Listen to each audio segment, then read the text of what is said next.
Éternel Dieu d'Abraham, d'Isaac et de Jacob, Père très saint, Père très bon, Père merveilleux, merci pour tes bienfaits dans notre vie. Merci de ce que tu as rendu encore disponible cet instant afin que nous puissions tous ensemble profiter de toute la science et la connaissance que tu infuses. À ton serviteur, le professeur Patricio de Jésus, merci d'avoir pris soin de nous durant toute cette semaine et de prendre le contrôle d'une main de maître de tous les outils, éléments et circonstances qui sont liés à la bonne continuation, au bon déroulement de cette réunion Zoom. Au nom de Jésus-Christ de Nazareth, Amen. Professeur Patricio, bonsoir.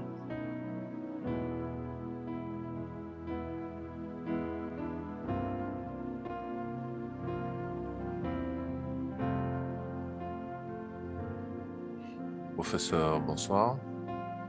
Vous pouvez activer votre micro, s'il vous plaît. Allô? Oui, bonsoir, professeur. Oui, bonsoir à toute l'audience. Excusez pour le retard, j'étais en pleine course et je n'ai pas pu terminer. Merci à toutes les personnes qui sont ici. Nous avions la fois passée commencé à parler des prières. Nous avions parlé de la position Est, qui est une position très avantageuse pour nos prières, des combats. Et je pense que la matière a été bien digérée et qu'un grand nombre d'entre nous, nous avions bien compris cela et nous pensons que nous faisons usage à cela. À part ces positionnements que nous disons, comme nous avions toujours insisté en ce qui concerne la prière, nous avons toujours ce que nous appelons l'état de la personne qui prie. L'état de la personne qui prie joue un rôle très important dans la prière. L'état de la personne qui prie améliore la prière lorsque l'intimité est là. Parce que tout un chacun d'entre nous, à part écouter la parole de Dieu collectivement, à part écouter la parole de Dieu à l'église, à part prier ensemble, nous devrons forger une intimité personnelle avec Dieu. Dans cette intimité que j'appelle une intimité personnelle avec Dieu, c'est les moyens avec lesquels vous vous rapprochez de son trône, vous vous rapprochez. C'est ce que nous appelons de l'intimité. Et cette intimité est aussi également améliorée par la crainte de l'Éternel. Parce qu'on ne peut pas parler d'une intimité avec Dieu si nous n'avons pas la crainte de l'Éternel. Donc la crainte de l'Éternel a un rôle très primordial dans nos prières. La Bible est claire. La Bible nous dit que la prière d'un juste a une grande efficacité. Si la prière d'un juste a une grande efficacité, claire que nous comprenons que la prière d'un injuste n'a pas d'efficacité. La question qu'il faut poser, comment procéder et quand prier. Parce qu'un grand nombre d'entre nous, nous avions mentalisé dans nos têtes que lorsque nous voyons une situation qui n'est pas bonne, automatiquement, nous devons prendre autorité pour écraser la situation et nous devons avoir des résultats directement sur la situation que nous écrasons. Dans la vie spirituelle, il faudrait savoir quelque chose qui est très, très important, c'est laquelle, lorsque une situation se répète, revient, c'est parce que nous avons quelque chose à prendre de cette situation. La prière, elle n'est pas faite pour enlever automatiquement une situation et pour entrer dans une autre phase. Nous n'entrons pas dans une autre phase de la vie si nous n'avions pas appris quelque chose de notre situation. Toutes les situations que Dieu permette que nous arrivent derrière elles, il y a une leçon. Et étant chrétien, la première des choses, au lieu de sauter sur l'amélioration des situations, nous devrons d'abord chercher à comprendre qu'est-ce qui se cache derrière cette situation. Qu'est-ce que vous voulez m'enseigner? Qu'est-ce que vous voulez m'enseigner avec cette situation? C'est la première des choses qui doit venir dans notre esprit. Parce qu'il va falloir savoir que nous avons des prières que nous faisons dans les épreuves. Dans les épreuves, la prière que nous faisons, c'est de demander à Dieu de nous rendre plus forts. C'est demander à Dieu de nous rendre forts. Ça, c'est la prière que nous faisons lorsque nous sommes dans les épreuves. Lorsque nous ne sommes pas dans les épreuves, c'est en ce moment-là que nous pourrons attaquer les problèmes qui nous nuisent. Attendez, pardon. 2 secondes.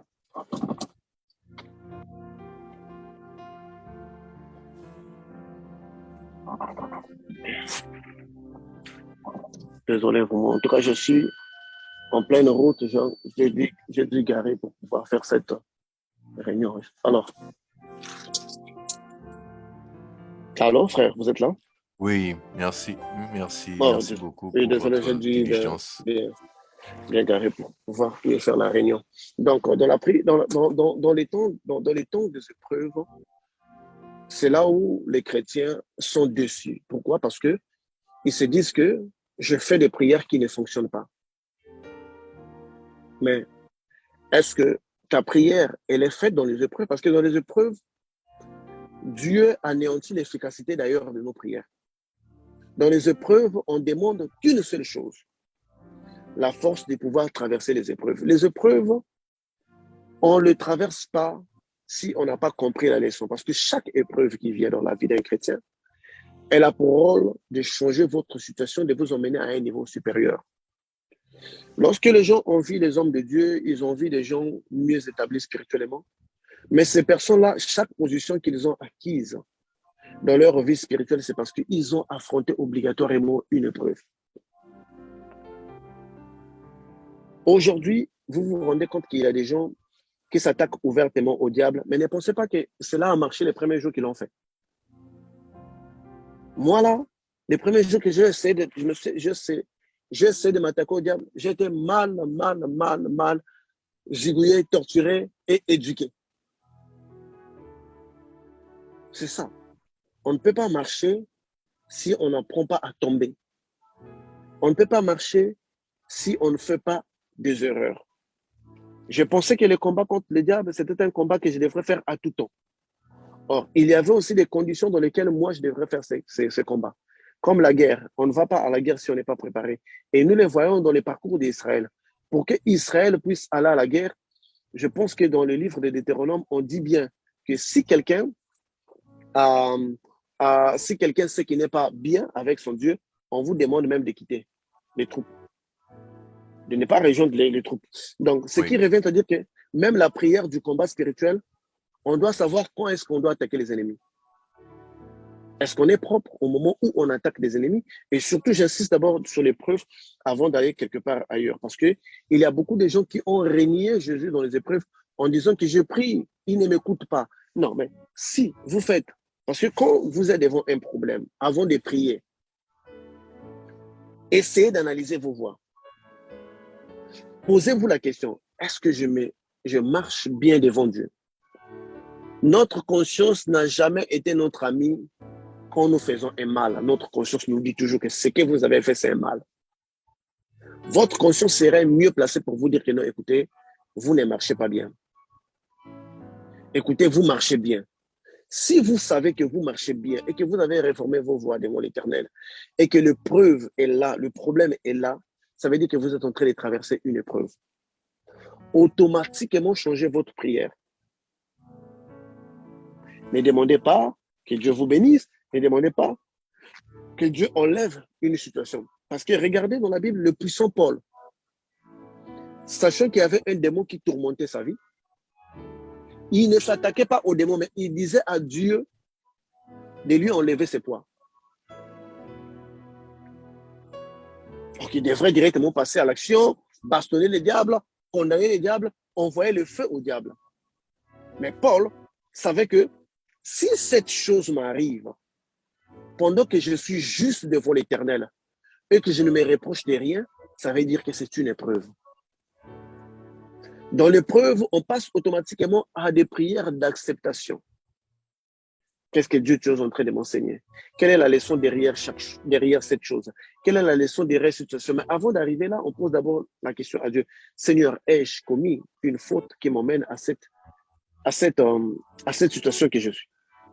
Vous faites l'état de votre conscience, parfois dans votre conscience vous ne trouvez pas, vous pouvez poser cette question-là avec la prière avec le chapitre de Jérémie 33:3, invoque-moi, je te répondrai, je te montrerai des choses que je ne connais pas. Tu le fais pendant 7 jours. Automatiquement, tu dois avoir la réponse si tu es lié à un problème qui t'emmène à cela. Et sachez-le que lorsque nous sommes dans des problèmes, des situations vis-à-vis des autres, certaines prières vont fonctionner que si nous avions demandé pardon aux autres. Par exemple, j'ai un problème avec le frère Patrick. Je sais que je suis fautif. Je ne lui demande pas pardon. Suite à cette faute que j'ai commise envers lui, Dieu veut me montrer que on n'agit pas ainsi avec un frère. On n'agit pas ainsi avec une sœur. On n'agit pas ainsi avec un pasteur. Automatiquement, moi, si je n'apprends pas l'humilité de demander pardon aux frères, la situation dans laquelle où je me trouve, qui est en fait une situation pour me corriger, moi, je ne vais pas m'en sortir de cela.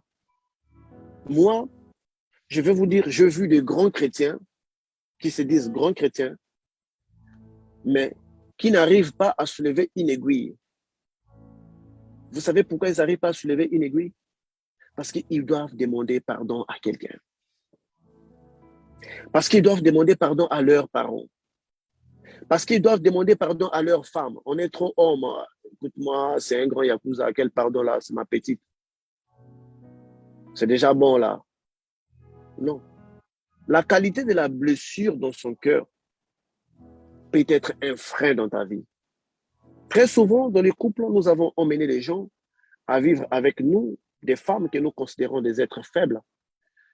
Nous les détruisons, nous leur faisons du mal, nous ne prenons pas le temps de leur demander pardon. Après, dans le demain matin, des choses commencent à bloquer dans notre vie. On se dit que c'est une femme de malchance.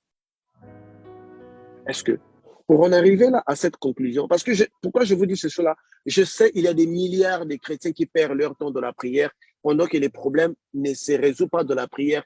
Il y a des stratégies physiques, il y a des points de vue physiques que nous devons voir.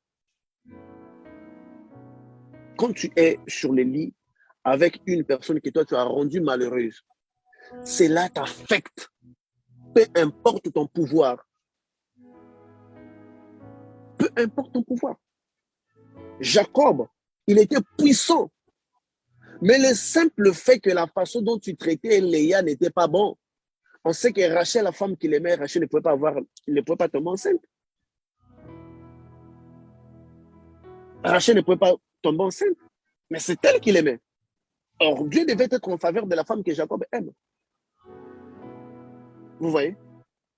Et quand Léa a commencé à avoir beaucoup d'enfants, le cœur, bien sûr, le cœur d'un père, quand il y a des enfants ici, même si vous êtes craqué avec cette femme-là, mais s'il n'y a pas d'enfants, l'amour commence à être un peu balancé, à s'équilibrer, à avoir des enfants.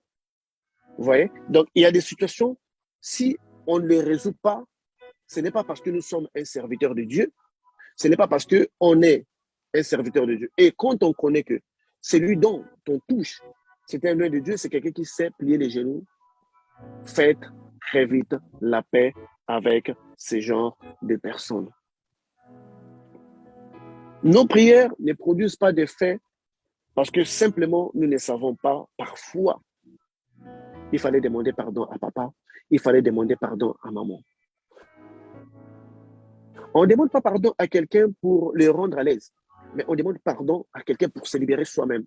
Parce que la Bible est claire sur ces points. La Bible dit que si tu as un problème avec ton frère et que tu allais à l'église, même si tu avais l'offrande à pouvoir donner, revenez, résous d'abord les problèmes et puis viens résoudre avec Dieu en deuxième position. En deuxième position. Dieu, Jésus accepte de se mettre en deuxième position malgré ton offrande. Le pardon est un petit mot, juste de 6 lettres. Et il peut changer votre vie. Il peut ouvrir les portes là où c'était fermé. Pendant que nous faisons cette réunion ici, si quelqu'un sait, il avait offensé ses parents. Si quelqu'un sait, il avait offensé ses êtres chers, qu'il passe d'abord au pardon.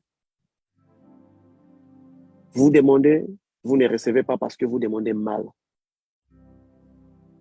Il y a des petites choses, la prière est toujours accompagnée des astuces. Voilà pourquoi je vous avais dit qu'on a des astuces et dans lesquels aujourd'hui j'avais écrit autre chose. Et ce que je dis aujourd'hui, c'est autre chose également. Parce que le Saint-Esprit veut que moi, je puisse insister là-dessus. Certaines personnes, leurs prières ne sont pas entendues, leurs situations ne sont pas débloquées, justement parce qu'il y a quelqu'un qui pleure. Justement parce qu'il y a quelqu'un qui pleure pour eux. Moi, je connais des gens qui étaient sur le point de mourir, mais ils ne peuvent pas mourir jusqu'à ce qu'ils ont confessé quelque chose. Ils ont ouvert leur bouche, écoute, c'est moi qui avais fait ça, c'est moi qui... Il finit de parler, il meurt. Si la mort est en train d'obéir à un processus de pardon, regardez l'ange de la mort, un ange très puissant, qui emmène des riches, des pauvres, des pasteurs, des hommes de Dieu, des prophètes, mais qui obéit à un simple processus de pardon de 6 lettres. Ça veut dire quoi? Ça veut dire simplement qu'il y a des choses que nous négligeons avant d'aller à la prière. Avant d'aller à la prière, dans les temps anciens, il faisait l'ablution. Il se nettoyait. Mais aujourd'hui, nous avons un temple intérieur qui est à l'intérieur de nous. Nous devons nettoyer ce temple-là avec la relation que nous avons avec les autres. Il y a des situations qui nous ont échappé, qu'on n'avait pas le contrôle. Oui, ça, je comprends. Mais il y a des situations dont nous savons que nous avons causé. Et pour cela, avant de demander à Dieu de pouvoir nous exaucer nos prières à nous, nous devrons aussi voir, à moins que vous ayez fait du mal à quelqu'un, vous ne vous rendez pas compte de cela et cette personne ne vous avait pas dit. Là, Dieu vous voit, là, Dieu voit la profondeur de votre cœur. Donc, ceci est tellement très important dans la procédure de nos prières. Certaines choses peuvent être l'épreuve dans lesquelles vous êtes en train de traverser. Vous avez une leçon à comprendre.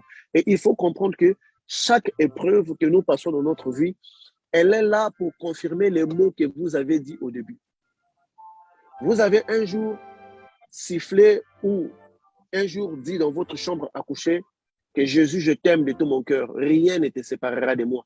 C'est cette parole-là qui emmène Satan à vous emmener à l'épreuve. Satan, c'est quelqu'un qui n'est pas convaincu avec des mots. Hein. Quand tu dis ça, c'est les mêmes mots. Il va dire non, on va voir ça si c'est vraiment réel. La même procédure, elle arrive de la réunion des fils spirituels, des fils célestes. Il dit que Job, il t'adore, il t'aime justement parce que tu l'as béni.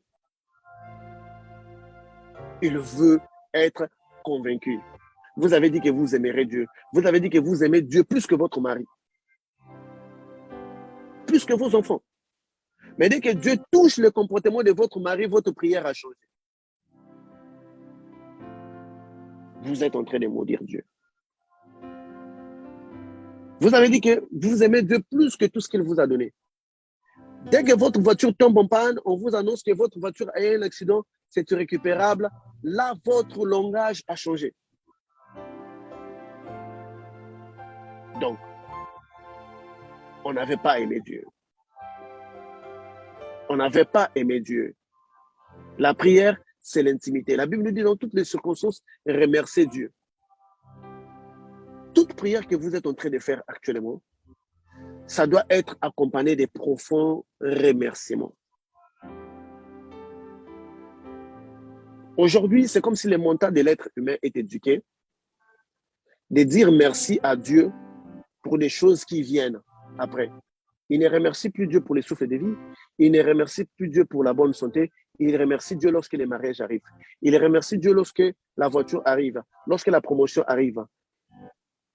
Mais toutes ces choses-là sont supportées par une plateforme. Cette plateforme-là, on appelle ça les souffles de vie. Il ne peut pas y avoir un mariage s'il n'y a pas les souffles de vie. Il ne peut pas y avoir la prospérité s'il n'y a pas les souffles de vie. Il ne peut pas y avoir l'amour s'il n'y a pas les souffles de vie. Il ne peut pas y avoir la voiture s'il n'y a pas les souffles de vie. On veut que Dieu nous emmène dans des grandes choses, mais on n'est pas fidèle dans les petites choses. La Bible est claire sur ces points. La Bible dit que celui qui n'est pas fidèle dans les petites choses ne le sera pas dans les grandes choses. Ce que tu considères la petite chose, la santé, je connais des milliardaires qui n'ont pas comment l'acheter. Je connais des riches qui voudront changer tout pour avoir juste la santé, qui voudront changer tout pour avoir juste la capacité de s'élever. Nous allons vers Dieu avec une prière bien chargée, très belle, mais notre attitude. Voilà pourquoi la fois dernière, le frère Patrick avait insisté sur l'attitude. Avec quelle attitude que nous allons dans la prière envers Dieu. Ça, c'est très important à regarder cela. Avant même de parler de 7 noms ou de 7 titres qui doivent accompagner les chiffres 7 dans la prière. Donc, c'est de ça que je voudrais d'abord souligner parce que le Saint-Esprit me met à cœur de pouvoir parler à quelqu'un. De pouvoir parler à quelqu'un, de ne jamais oublier de remercier Dieu à cause de ça et de ne jamais oublier de demander pardon. Parce que beaucoup d'entre nous, nous avons mis nos parents à l'arrière-plan.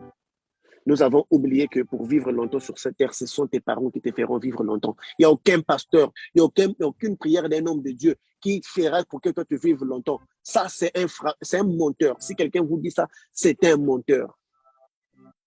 C'est le respect et la joie que nous emmenons dans le cœur de nos parents qui font que notre vie puisse être allongée sur cette terre. Parce que c'est vous qui vous emmenez. Aucune prière d'un pasteur a fait que ta mère puisse aller accoucher à l'hôpital. Parce que même si le pasteur fait une prière pour que votre mère tombe enceinte, s'il n'avait pas la bonne volonté, elle aurait enlevé cette grossesse. Ils se sont sacrifiés pendant 25 ans, jusqu'à ce que toi tu deviennes indépendant. Jour pour jour. Prenez 365 jours multipliés par 25 ans. Vous allez voir chaque jour que votre père a peiné sur cette terre. Voilà pourquoi ces derniers, même si ce n'est pas lire, même s'il ne connaît pas Dieu, lorsqu'il dit quelque chose, cela arrive dans votre vie. La bénédiction est un produit qui est dans le corps de votre père. La sorcellerie de votre père ne corrompt pas la bénédiction. Parce que la bénédiction réside dans l'âme. La sorcellerie n'est jamais dans l'âme. L'âme de la personne est toujours pure. C'est l'esprit de la personne qui se corrompt et c'est le corps de l'individu qui se corrompt, mais jamais son âme. Donc, la bénédiction, toute bénédiction est dans l'âme. Votre père peut être le plus grand sorcier, mais il vous bénit. Et la bénédiction marche parce qu'il a fait avec son cœur. Comment il a fait avec son cœur? Parce que vous l'avez endetté. On abandonne la bénédiction parentale pour aller chercher la bénédiction ailleurs. Pour aller chercher la bénédiction au pied des pasteurs. Non, mes frères, on ne va pas vous mentir. On ne va pas vous mentir, on va être sincère et véridique. Un puissant comme Isaac dit à Ésaü, je n'ai pas une autre bonne bénédiction. Il n'en avait qu'une seule. L'autre là, c'était des bénédictions bricolées. Toi, pasteur, tu as la bénédiction à donner à 1000 personnes. Je ne sais pas si la Bible là, c'est mieux que les lisons à l'envers ou je ne sais pas. Mais si c'est la Bible là, c'est de Jésus que nous parlons qui est dans cette Bible là. La bénédiction qui vient dans l'âme, elle n'est pas beaucoup. Elle est une quantité petite. Elle est plus précieuse que la bénédiction des souhaits. Parce qu'à part la bénédiction qui vient de l'âme, les autres formes de bénédiction, ce sont des souhaits. Que Dieu te bénisse. Mais lorsqu'on bénit son enfant, on ne dit pas que Dieu te bénisse. Je te donne. Tu commandes à la terre, tu commandes au ciel, tu commandes à l'eau, tu commandes. C'est toi, parce que tu prends quelque chose qui est en toi. C'est l'énergie de l'âme. En fait, quand on les libère, on ne vit plus pour longtemps. Voilà pourquoi tout cela qui était dans la Bible, en les faisant, ils avaient fait ça quand tu vois que bon, ils sont déjà vieux, bon, je suis déjà sur les points de partir, je peux donner, même si je vais que 5 ans, 10 ans, je meurs, je l'ai déjà libéré. C'est très, très important. Et moi, je vais vous poser la question. Parmi de nombreuses personnes qui nous suivent ici, vous avez des parents qui sont en vie. Combien d'entre vous sont répartis dire papa bénis-moi?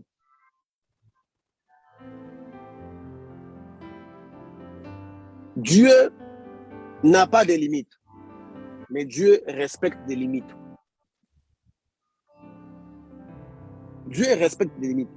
Quand toi, tu as pris ma femme, tu as couché avec ma femme, Dieu ne veut jamais te pardonner si moi je ne te pardonne pas d'abord. C'est ce qui emmène beaucoup de chrétiens en enfer. On pense qu'il est facile de pécher. On pense qu'il est facile de pécher. Il faut avoir aussi le courage d'aller demander pardon à cette personne. Et si vous savez que, surtout que vous avez détruit, par exemple, il y a des gens, parce qu'il est avec telle femme, il a détruit un tel couple, une telle personne est malheureuse. C'est par la grâce de Dieu. C'est par la grâce de Dieu que nous vivons. Et ce n'est pas facile d'obtenir la grâce. Toutefois que nous avons des prières qui échouent, ne voyons pas, aucun démon n'est puissant quand on n'a pas une porte ouverte. Cela n'existe pas. Le pouvoir du diable vient des portes que nous avons ouvertes dans notre vie. Et surtout dans la majorité de nos portes. Nous ne les fermons pas. Nous ne reculons pas. Nous faisons du mal à beaucoup de gens. Nous, on délivrait, moi personnellement, j'ai délivré une femme. Cette femme-là, elle avait en fait que sa rivale quitte les foyers pour qu'elle puisse entrer dans la magie. Elle se retrouve dans les foyers de cet homme-là. Au départ, tout marchait bien. Après, les choses ont commencé à s'écrouler. Elle venait demander de l'aide, prier pour que mon mariage marche. J'ai prié. L'Éternel me dit que ce n'est pas la femme de cet homme. Oh, mais ça, c'est quoi encore? Ce n'est pas la femme de cet homme. Quelqu'un qui est marié à cet homme, quelqu'un qui a une bague de cet homme, ce n'est pas sa femme comment? Je dis, elle a des choses à dire à son homme. Oh, ma soeur, toi, tu as des choses à dire à votre mari. Oh non, je ne me reproche plus de rien. Je ne me reproche plus de rien. Curieusement, nous avons commencé à parler. Comment tu es arrivé dans les foyers? Oh non, c'était l'ami de mon... C'était le mari de mon ami. Et puis, en plus, qu'est-ce qui s'est passé pour que toi, tu arrives? Il avait laissé ton ami de lui-même, ou bien c'était toi qui étais la cause? Oh, bien sûr, j'étais séduit par lui, mais nous avons déjà légalisé notre situation. Je dis, non, vous avez légalisé votre situation devant les hommes. As-tu eu le courage d'appeler ton ami, même si vous ne pouvez pas reconstruire les verres cassés? Mais est-ce que tu as eu le courage de lui dire que j'avais agi par ignorance, pardonne-moi? Même s'il voudrait, parce que quand on demande pardon, on ne s'attend pas que la personne te pardonne. Il y a les gens, tu lui demandes pardon, il ne veut pas te pardonner parce qu'il est dans sa colère. Toi, les mots, tu l'as libéré. S'il ne veut pas te pardonner, ça au moins, c'est son côté, à lui. Ça n'engage lui que Dieu. Je dis, appelle ta copine ou ton ex, je ne sais pas, ex-copine, je ne sais pas si ça existe aussi. Dis-la que je suis vraiment désolé pour les troubles que j'avais causés pour ton couple. Vraiment, si c'était à refaire, je ne les referais plus. Aujourd'hui, je me suis mûri, j'ai eu la conscience. Pardonne-moi. Elle va ouvrir son cœur pour toi. Les choses vont marcher. Le pardon est une puissance qui peut libérer ta vie, qui peut t'élever, qui peut changer même beaucoup de choses dans ton parcours. Apprenons à les dire. Ça va beaucoup nous aider. Et autre chose qui bloque la prière, c'est aussi des dettes. J'aimerais parler de ça. Le Saint-Esprit veut que je vous parle des dettes. La vie d'un être humain sur Terre est faite de dettes parce que dès que vous allumez la télévision, vous utilisez l'électricité, c'est déjà une dette, on va vous envoyer la facture à la fin du mois. Si quelqu'un vous dit sur cette terre, il n'a pas de dette, ça c'est les mensonges. Parce que dès qu'on consomme d'abord, on nous envoie la facture. Voilà pourquoi on appelle ça la facture. C'est quand on paye directement dans l'économie, on appelle ça les reçus. Quand on paye, on achète quelque chose dans un magasin, ce qu'on vous donne là, ce n'est pas une facture, c'est un reçu. Parce que vous avez déjà payé, vous avez fini, on vous donne un reçu. Mais quand vous consommez et qu'on vous envoie quelque chose à payer, c'est ce qu'on appelle une facture. Tous d'entre nous, on a une facture à payer parce que quand vous utilisez l'électricité du 1er janvier, la facture va venir au 30 janvier ou bien les 31. Cette facture qui vient du 31, c'est pour l'électricité que vous avez utilisée avant les 31. Et ils vont boucler encore. Donc, tous, on a des dettes avec des grandes institutions qui sont des économies normales, qui sont des choses normales parce que ce sont des institutions qui ne pénalisent pas quelqu'un de vivre, qui ne pénalisent pas toute une institution parce que toi, tu n'avais pas payé, tu es en retard et que, par exemple, toute une compagnie d'électricité de ton pays va tomber. Ça, ce n'est pas là le grand problème. Ce n'est pas là le nez spirituel qui peut emmener un blocage. Ce qui emmène les blocages, c'est ce qui était la dépendance d'une personne. Ton frère n'avait que 1000 francs, n'avait que 1 euro. n'avait que $1. Tu es allé frapper sa porte. Il t'a donné. Et là, aujourd'hui, toi, tu ne lui parles plus. Non seulement tu ne lui parles plus, tu n'as pas payé.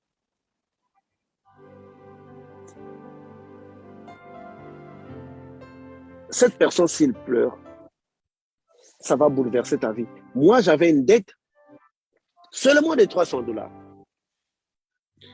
J'ai voyagé. Je suis arrivé. Chaque semaine, je devrais rêver au moins à cette maman-là que je devais, ou bien à ses enfants, ou bien je me trouve dans cette rue-là, là où la maman-là habite. Je commence à changer de rue. Je me dis que non, je ne peux pas passer devant cette personne-là parce que je dois. 4 ans après, le même rêve me suivait.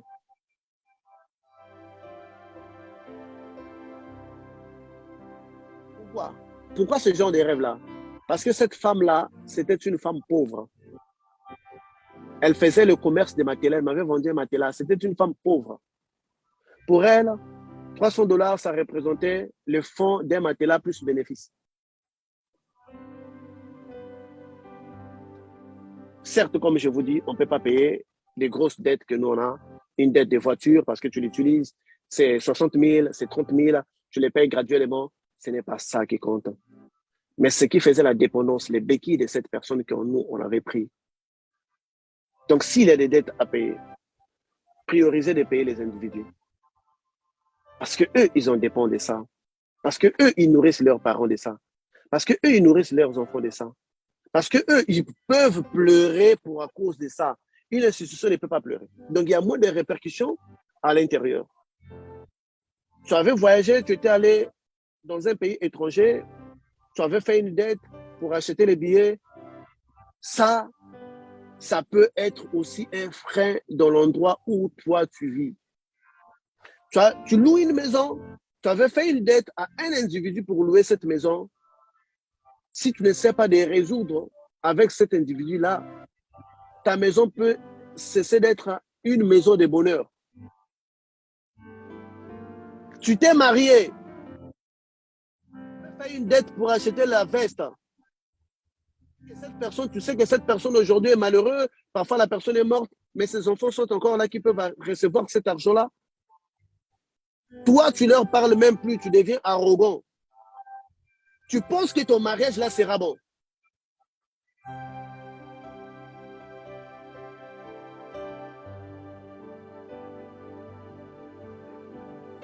Satan est tellement intelligent qu'il nous cherche dans des petites choses. Ce que vous pensez combattre est grand, mais sa source peut être juste un tout petit quelque chose. Sa source peut être un tout petit. Je parle de ça pour des gens dont les situations insistent. À moins que vous n'ayez pas comment les payer, à moins que vous ayez perdu le répertoire de cet individu, à moins que vous ne savez pas comment être en contact avec cet individu, là, ça se comprend, vous n'avez pas de moyens pour arriver à cet individu. Mais si vous avez des moyens, vous n'avez pas les moyens de lui payer maintenant. Prenez au moins le téléphone. Monsieur Intel, je reconnais que je vous devais, mais pardonnez-moi, j'ai ça dans mon cœur, je veux vous payer dès que je serai, dès que j'aurai la disponibilité qu'il me faut. Que votre cœur s'apaise. Que le monsieur ne se dise pas de mauvaises paroles. Que le monsieur dans son cœur ne me maudit pas. Je cherche des moyens pour vous régler. Ce n'est que des possibilités que je n'ai pas. Cette parole peut créer une barrière à l'intérieur. Je répète encore, le puissant Abraham, allant en Égypte, prenons les richesses de Pharaon, l'or de Pharaon, c'est lui qui avait dit que Sarah, ce n'était pas sa femme. Pharaon avait posé bel et bien la question. Abraham prie. Sarah l'emmène à la maison. Sarah était déjà devenue la femme de Pharaon parce que Pharaon faisait déjà tout avec Sarah. Mais Abraham quitte l'Égypte en acceptant la gage de Pharaon. C'est toi qui ne lui dis pas la vérité. Toute la vérité parce que tu lui dis une partie de vérité, que c'est ta soeur. Oui, c'est ta soeur. Mais en même temps, c'est aussi ta femme.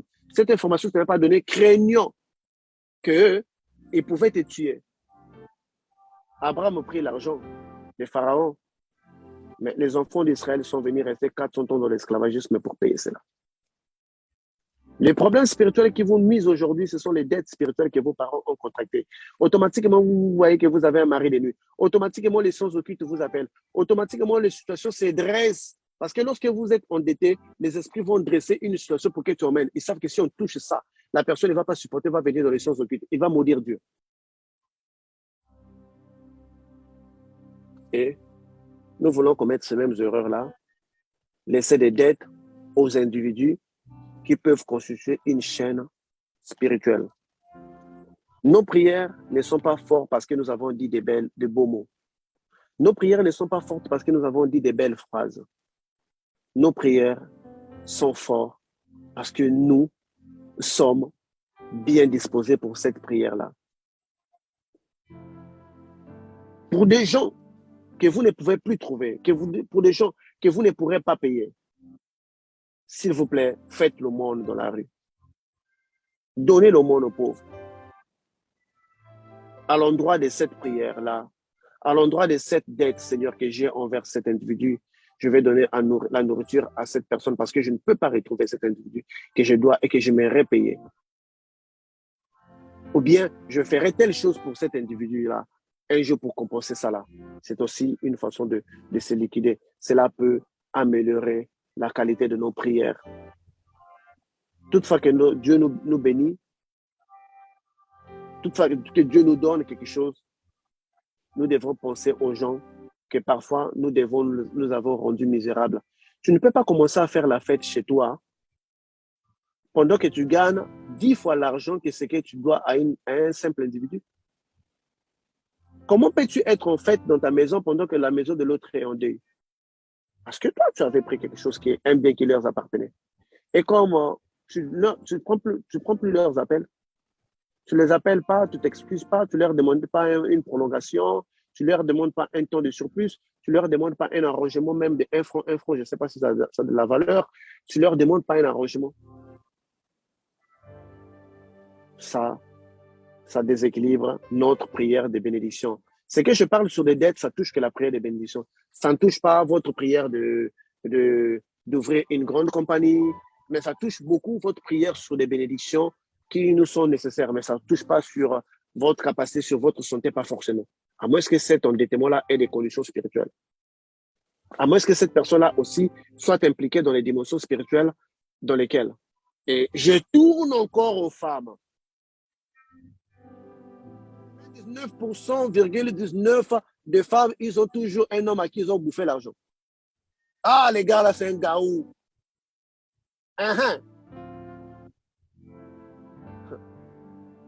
Tu sais ce que cette personne-là a dit quand toi, tu lui as bouffé l'argent et que tu n'avais pas cédé? Tu sais ce que cette personne a dit? Regarde-toi avec un bassin. Toi, tu n'as même pas un bassin, tu as une piscine, mais les hommes fuient. Ils voient la piscine devenir la mer, ils vont se noyer. Est-ce qu'il y a quelque chose de physique qui peut expliquer une femme belle comme toi, tu ne trouves pas un homme? Tous les hommes qui t'appellent, les beaux hommes-là qui sont célibataires ne t'appellent pas, celui que les hommes mariés et les hommes qui ont 3 dents, qui se parfument une seule fois en 5 ans. C'est ça les hommes qui te draguent, toi, avec la beauté là que toi. Tu ne trouves pas qu'il y a quelque chose qui n'est pas bon dans tes relations? Et s'il y a quelque chose qui n'est pas bon avec quelque chose que tu avais fait au passé? Tu es devenu une collectionneur d'impôts. Tous les hommes, toi, tu prends ce qui n'est pas à toi et puis tu deviens arrogante, tu insultes. Dire à la personne, j'étais trompé sur mes sentiments, j'ai pensé vraiment que je t'aimais, mais je me suis rendu compte que ce n'est pas le cas, je ne veux pas te faire souffrir, vraiment j'aimerais reculer, que tu me pardonnes vraiment. Mais toi, tu ne prends pas le téléphone, tu lui as mis même dans un répondeur que quand on lui appelle, le répondeur rit, ah, ah, ah, ah, tu vas galérer, tu ne m'auras pas. C'est ça les répondeurs que toi tu as dit. Professeur, dans le cas où la personne nous doit. Oui, si la personne vous doit, ça, ce n'est pas un problème parce que vous ne les prenez pas sans considération. Vous ne dirigez pas des ondes négatives contre cette personne. Est-ce que je ne sais pas? Toi, tu en veux du mal aux gens qui te doivent. Mais nous devons les pardonner. Nous devons leur pardonner. Oui, nous, on doit pardonner dans toutes les circonstances. Parce que la Bible nous dit si on te gifle dans la joue gauche, toi dans la joue droite. Ça dit qu'il y aura des gens qui prendraient quelque chose de toi qui ne te les rendront pas. N'est-ce pas? Oui. C'est ça. C'est ça. Mais nous, on parle de ceux-là. Dont nous avons offensé. Je pense que c'est là doit être dans notre prière.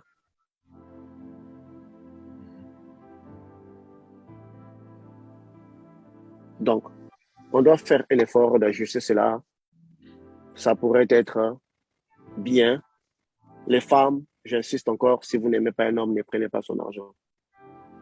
Et quand c'est un homme qui doit une femme? C'est la même chose. Combien d'hommes se sont passés des beaux gosses? Lui, il bouffe que l'argent des femmes. Lui, il bouffe que l'argent des femmes. Est-ce que la dette est seulement financière? La dette, sont tout. La dette, ce sont des promesses que tu avais, des échanges que tu as fait dans tous les niveaux. C'est des échanges que tu as fait dans tous les niveaux. Ça peut être dans les niveaux d'un service qu'on passait envers l'autre. Ça peut être dans les niveaux. Et tout ça, c'est encore mieux équilibré quand tu fais au moins des offrandes. Il y a des gens qui ont des dettes, qui ne font même pas aussi d'offrandes à Dieu.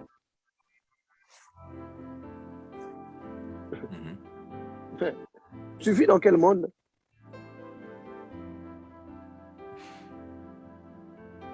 Personne n'offre à Dieu, la personne s'offre pour lui-même.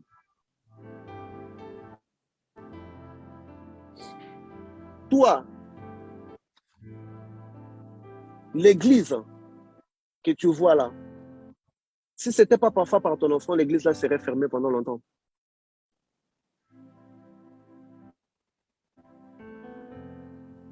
Mais parce que toi, tu aides l'église, automatiquement, parce que l'église ne ferme pas, ceux-là qui veulent fermer vos portes spirituelles ne peuvent pas aussi non plus.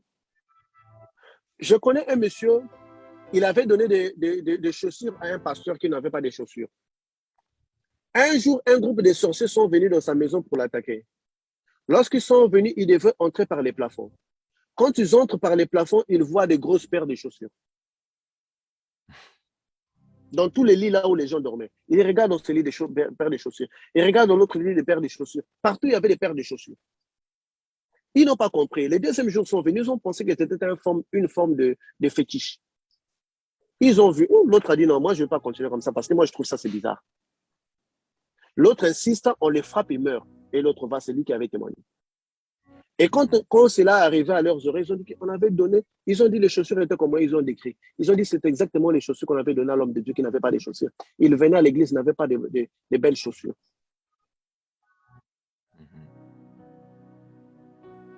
C'est vrai, on ne peut pas régler tous nos problèmes que nous avons parce qu'on a peu de temps pour vivre. Mais on peut régler nos problèmes en compensant des bonnes actions, en aidant l'église de Dieu, en aidant les gens qui sont dans la rue, en aidant nos parents. En cherchant la bénédiction. Parce qu'il faudrait savoir, il y a une équation qui est simple.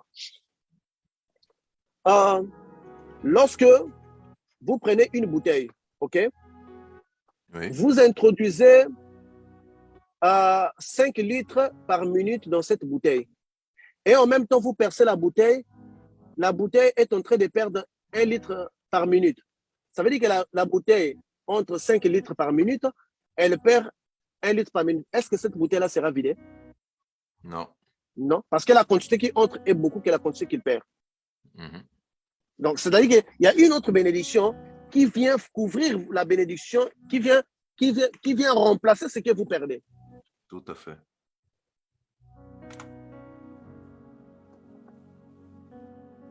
Donc, c'est ça, le partage que j'avais pour aujourd'hui. Dieu, je devrais parler de 7 chiffres, mais Dieu me met à cœur de vous parler cela. Et je sais quand Dieu me met à cœur de vous parler cela, je sais qu'il veut parler à quelqu'un. Donc aujourd'hui, dans nos prières, nous allons faire la prière des réconciliations avec ceux dont on avait.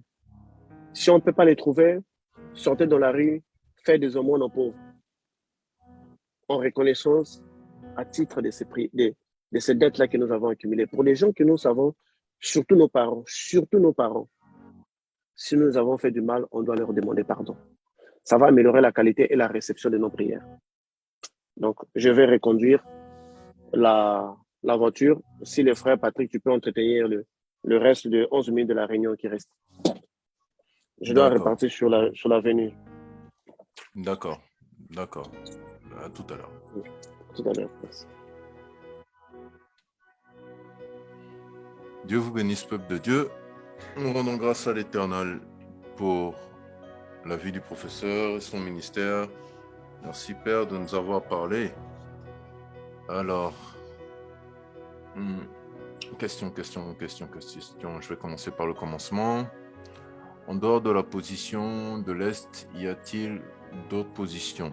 Bon, le professeur avait dit qu'il y avait des positions qui n'étaient pas relatives à la position que nous prenons pour prier. Il avait insisté même durant l'enseignement que la position de l'Est était la plus importante pour nous en termes de prière. C'est-à-dire faire face à l'Est était le plus important pour nous en termes de prière. Donc voilà.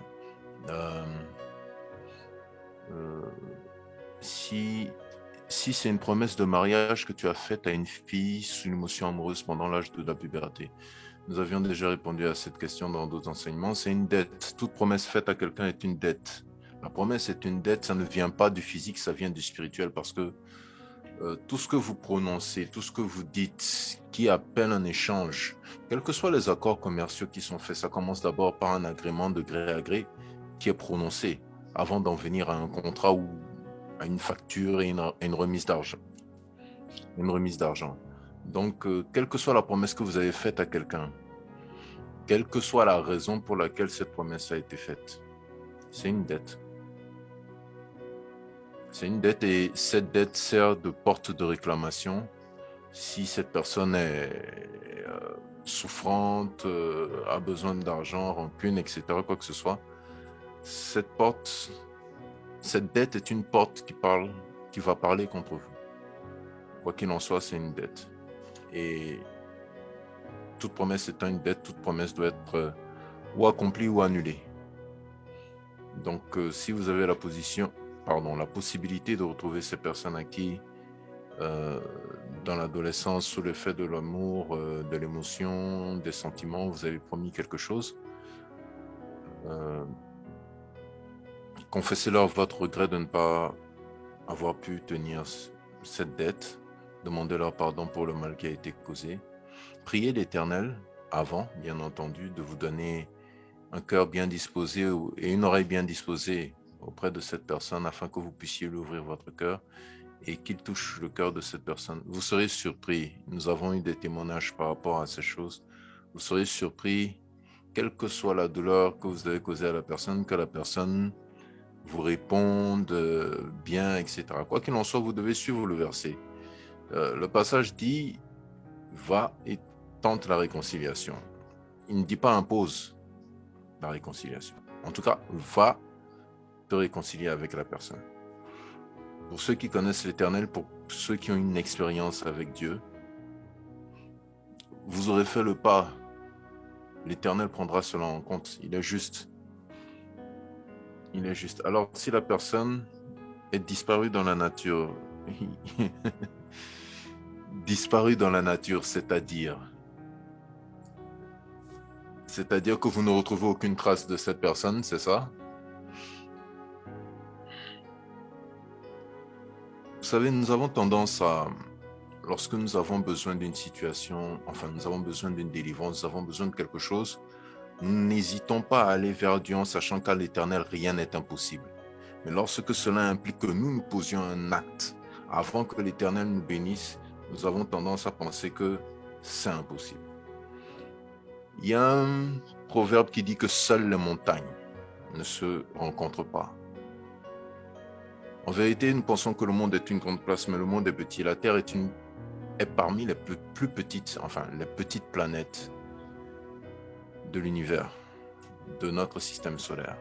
Si l'Éternel a pourvu la vie à cette personne, et si l'Éternel sait que vous devez à cette personne, d'une façon ou d'une autre, que vous devez présenter des excuses à cette personne, quoi qu'il en soit, Si vous priez l'Éternel pour qu'il vous donne l'opportunité de pouvoir rencontrer cette personne ou rencontrer quelqu'un qui la connaît, pour lui dire que vous la cherchez, que vous avez envie de lui dire, que vous avez envie de lui parler, de prendre de ses nouvelles, cela se fera. Car à l'Éternel, rien d'impossible.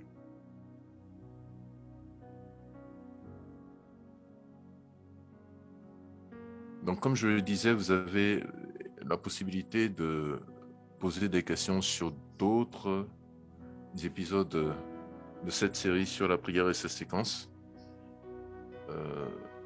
S'il y en a, n'hésitez pas.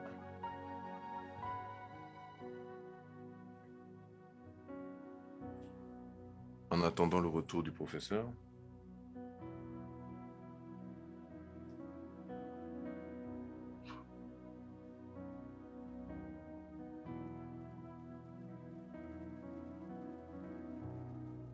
Donc tout le monde a compris.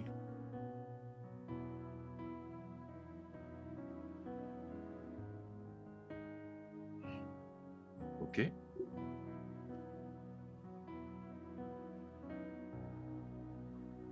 Les épreuves. Ok. Alors nous disons que si sur le plan spirituel, par rapport à votre marche avec l'Éternel, vous n'avez aucun problème, rien à vous reprocher. Mais que quel que soit, malgré les prières que vous faites, malgré les jeûnes que vous faites, malgré les instances, les demandes répétées que vous faites, vous traversez une situation qui ne change pas. Cette situation, pour vous, est une épreuve. Alors, si vous êtes dans une épreuve, vous devez arrêter tout ce qui est prière de demande de bénédiction. Parce que cette épreuve est là pour vous apprendre une leçon. Cette épreuve est là pour que vous appreniez une leçon, pour que vous puissiez obtenir quelque chose ou vous mettre dans un état d'esprit ou vous mettre dans une condition mentale qui vous permette d'atteindre les bénédictions qui sont au-delà. Les épreuves sont toujours l'avant-coureur d'une grande bénédiction pour votre vie. Toujours. Par expérience, je parle. Le professeur, moi, on a longtemps échangé sur ces choses. C'est toujours comme ça. Et c'est dans cette épreuve-là, donc, que la prière que vous devez faire maintenant, c'est des prières de demande de révélation. Que l'Éternel vous révèle qu'est-ce que vous devez apprendre par rapport à cette situation. Quelle est la leçon à tirer? Vous devez faire une prière d'acceptation dans laquelle vous dites à l'Éternel que vous acceptez cette épreuve.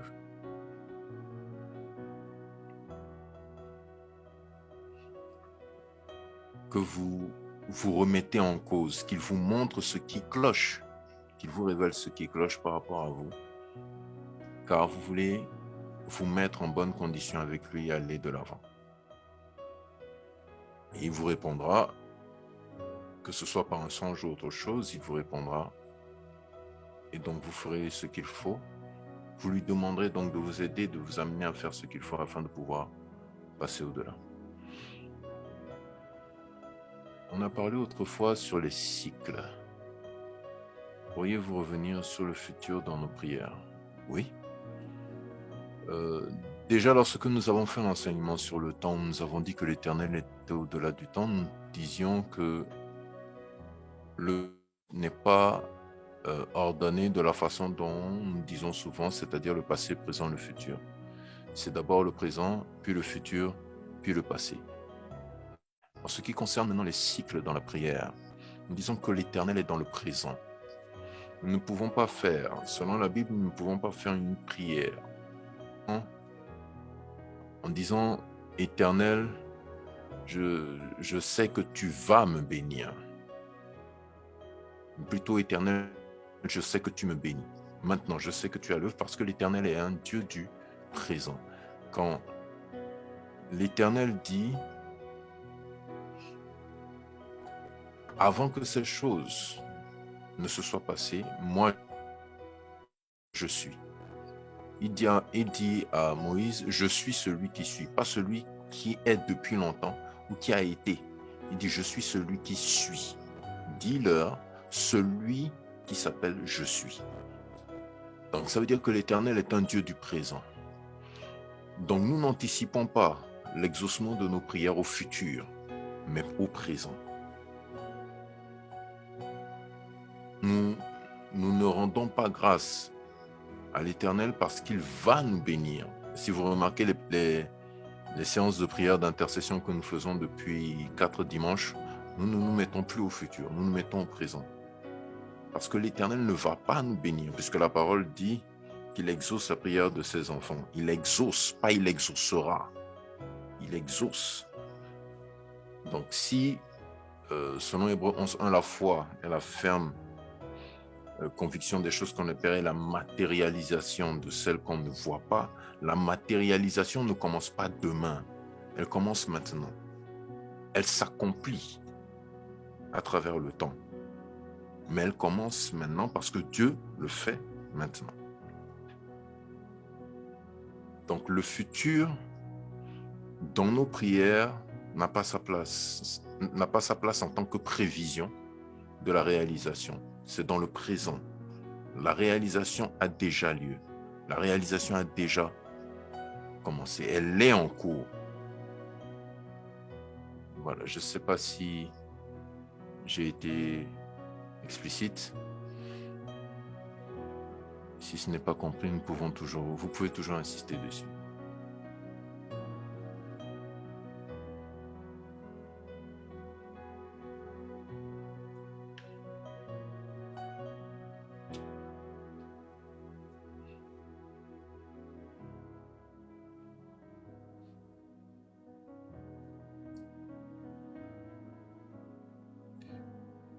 Ok, merci, bien compris, d'accord. Nous avons des personnes qui sont entrées en cours d'émission, mais je pense qu'ils ne sont pas, enfin, qui sont sur Facebook. Je crois qu'elles sont sur Facebook, elles seront à la rediffusion, mais quoi qu'il en soit, nous avons ce soir parlé du pardon. Le pardon qui est une grande clé, qui ouvre beaucoup de portes par rapport aux bénédictions dans nos vies, parce que elle nous permet de nous remettre en cause et c'est un acte d'humilité. Or, l'humilité précède la gloire. La Bible dit, l'orgueil précède la ruine, l'orgueil mène à la ruine, mais l'humilité précède la gloire. Et dans ce pardon, donc, le professeur a développé beaucoup de points, dont le respect des parents, le respect des autres et les dettes. Une question, est-ce que la position debout est-elle moins efficace que la position à genoux pendant la prière?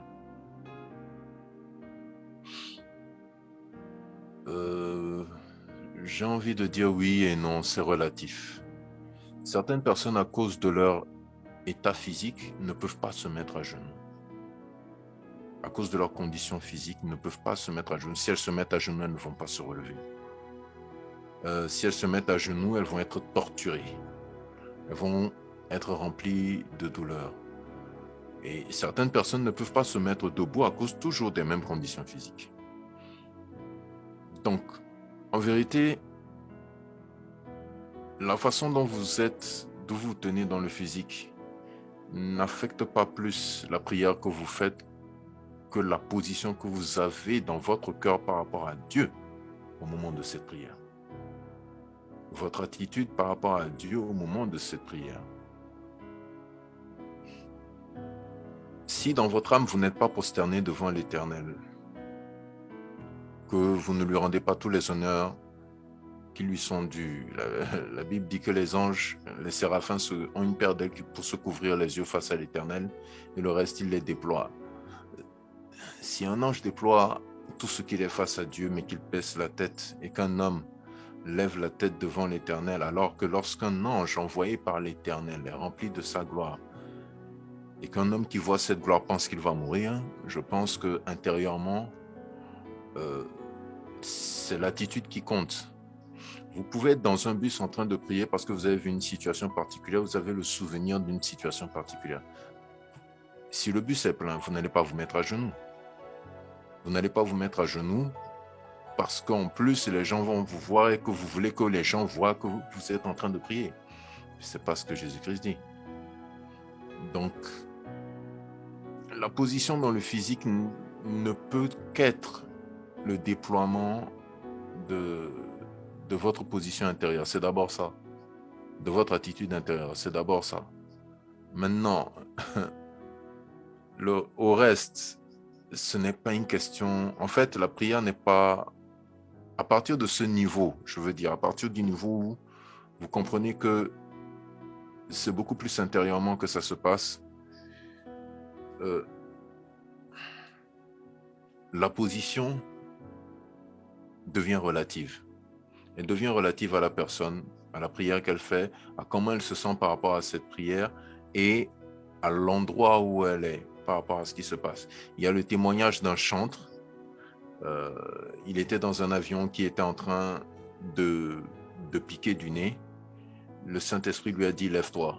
Il s'est levé, il a commencé à chanter la gloire de Dieu. Et l'avion s'est équilibré. Quelqu'un d'autre a reçu l'exaucement d'une prière, d'une guérison. Parce qu'on a fait des analyses, on a dit « Madame, vous n'avez rien, le mal qui vous rongeait a disparu sur tous nos écrans, donc votre opération est annulée. » Dans la salle d'attente, quand elle est sortie du cabinet du médecin, elle s'est mise à genoux, elle a fondu en larmes, elle a commencé à rendre grâce à l'Éternel pour témoigner de la puissance de Dieu dans sa vie. Donc, d'autres personnes seraient mises debout, seraient en train de sauter, seraient en train de crier dans tous les sens, etc. Elle s'est mise à genoux, d'autres se seraient couchés. C'est pas ça, c'est pas la position que vous voyez ou la façon dont les gens voient votre position le problème, mais c'est ce que vous montrez à Dieu de votre position. Votre attitude intérieure est votre position. Le reste, je dirais, c'est relatif. Tout le reste est relatif. Et je pense que si vous êtes à l'église et que là, le pasteur demande que pour telle prière, pour telle instance, on vous demande de vous mettre à genoux, il y a une raison. Maintenant, si vous ne pouvez pas vous mettre à genoux, vous ne pouvez pas vous mettre à genoux. On ne va pas demander à quelqu'un qui a une arthrose des genoux de se mettre à genoux. Donc voilà.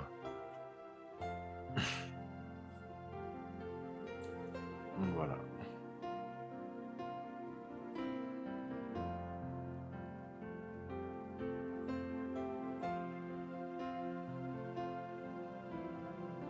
Dieu vous bénisse. On peut étendre jusqu'à d'autres questions, toujours en relation avec les thèmes ou les enseignements qui ont été donnés.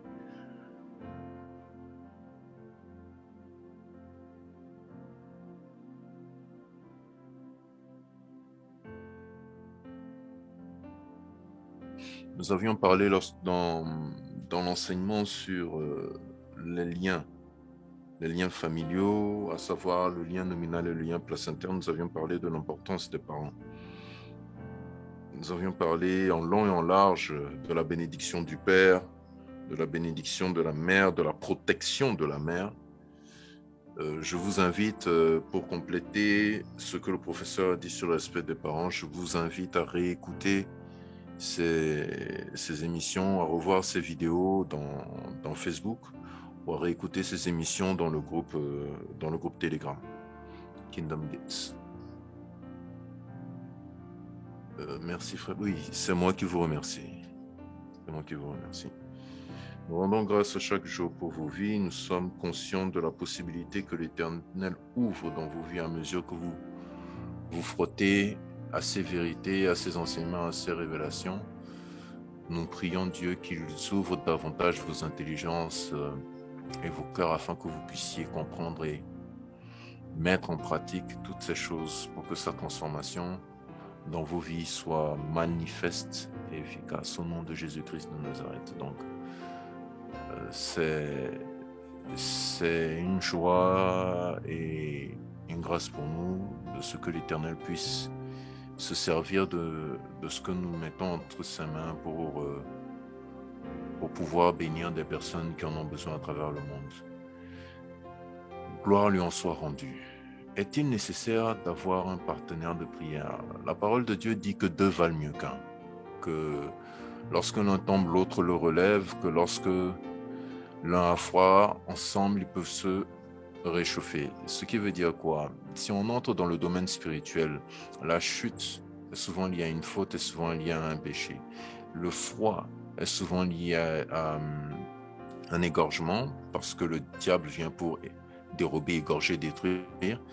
Euh, le froid est lié à un refroidissement, à un manque de motivation, à une dépression, en tout cas peut-être à une attaque spirituelle. Dans ce sens, oui, le partenaire de prière n'est pas inutile. Et si vous êtes marié, pour ceux qui sont mariés et qui marchent dans le ministère ou qui vont dans la même église, qui pratiquent la même foi, ils savent très bien que leur prière à eux deux est différente de leur prière à une seule. Donc à partir de ce moment,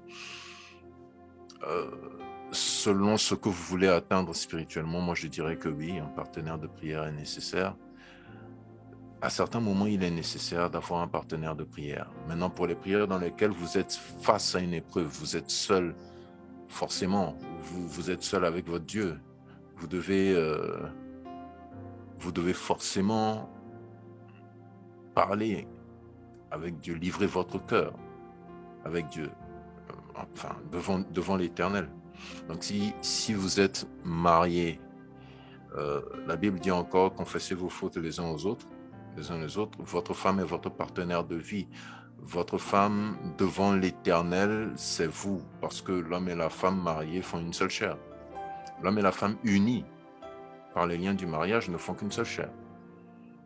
Donc, à partir de ce moment, il y a certaines choses que on ne peut pas tout dire, certes, peut-être, mais il y a certaines choses qu'il vaut mieux être deux à affronter. À partir du moment où votre femme va faire vos intercessions, à partir du moment où vous allez faire des intercessions pour elle, un partenaire de prière n'est pas inutile, je dirais, en tout cas. Merci. Une personne ne veut pas dire vivre avec ce dernier. Par rapport au partenaire de prière, pas forcément. Pas forcément. Si c'est le partenaire de prière, pas forcément. Ça peut être quelqu'un qui vous a amené dans la foi, ça peut être quelqu'un qui vous aide à traverser un processus de prière, vous soutient dans une épreuve. Pas forcément quelqu'un avec qui vous vivez. Mais le pardon, c'est pour tout le monde. Si vous parlez du pardon, ça concerne tout le monde. Le pardon concerne les parents, concerne les frères et sœurs en Christ, concerne les frères en tant qu'être humain. Je dis les frères, oui, en tant qu'être humain, donc oui. Donc forcément, oui. Le pardon concerne tout le monde. Enfin, si la Bible dit vous pardonnerez, si le Christ dit vous pardonnerez 7 fois, 77 fois, ce n'est pas forcément à la même personne. Donc, voilà. Ça ne veut pas dire que c'est pour autant facile. De toute façon, être un chrétien n'est pas facile. Je ne pense pas qu'être un chrétien soit facile. Je ne sais pas pour vous.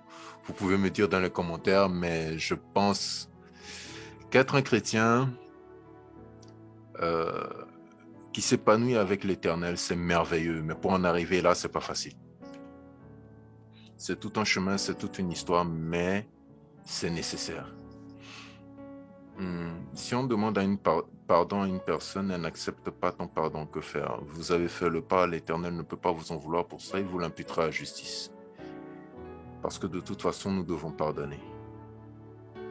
Quelle attitude peut-on avoir quand on attend la manifestation de l'Éternel après une prière? Doit-on être vigilant ou plutôt très attentif dans son entourage?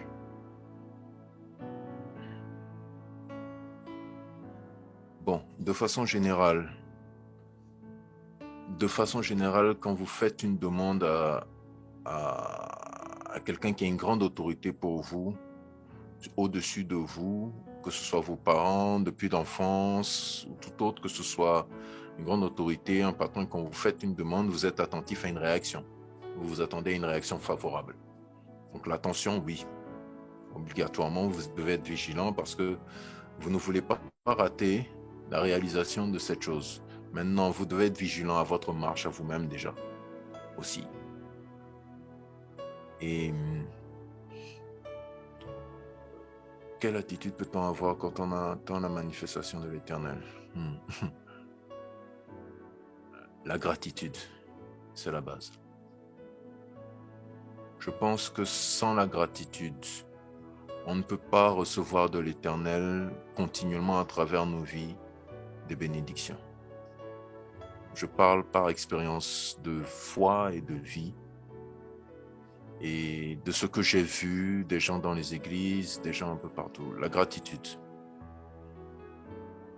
La gratitude. Si vous avez la foi, c'est parce que vous faites cette prière.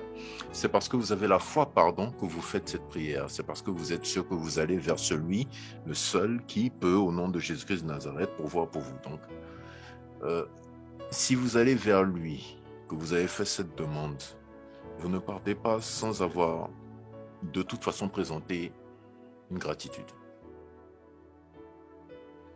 Donc voilà. La gratitude est la première. La vigilance est nécessaire, effectivement. Le problème est que l'hypocrisie peut se trouver dans la vie de mon partenaire de prière. Certes, l'hypocrisie peut se trouver dans la vie de votre partenaire de prière. Est-ce que l'hypocrisie de la vie de prière de votre partenaire est votre responsabilité? Je ne crois pas. Ça, c'est la première chose. Ensuite, l'Éternel qui est dans les cieux le voit. Si ce n'est pas le partenaire de prière qu'il vous faut, il vous le dira. Quelque chose arrivera, un signe viendra. Le Saint-Esprit parle toujours. Donc forcément, il y aura quelque chose qui va se passer, qui va faire que vous ne pourrez plus prier avec cette personne. Ça ne rendra pas pour autant vos prières inefficaces. Si vous êtes dans une marche dans laquelle vous êtes dans des dispositions dans lesquelles vous ne vous reprochez rien. De toute façon, si vous traversez cette épreuve, c'est vous qui êtes le plus concerné que votre partenaire et son hypocrisie. Donc voilà. Quelle attitude peut-on avoir avec une personne qui n'a jamais tort, qui croit toujours avoir raison, mais qui ne connaît pas Dieu, si la personne est très chère à toi? Si vous avez une différence de foi,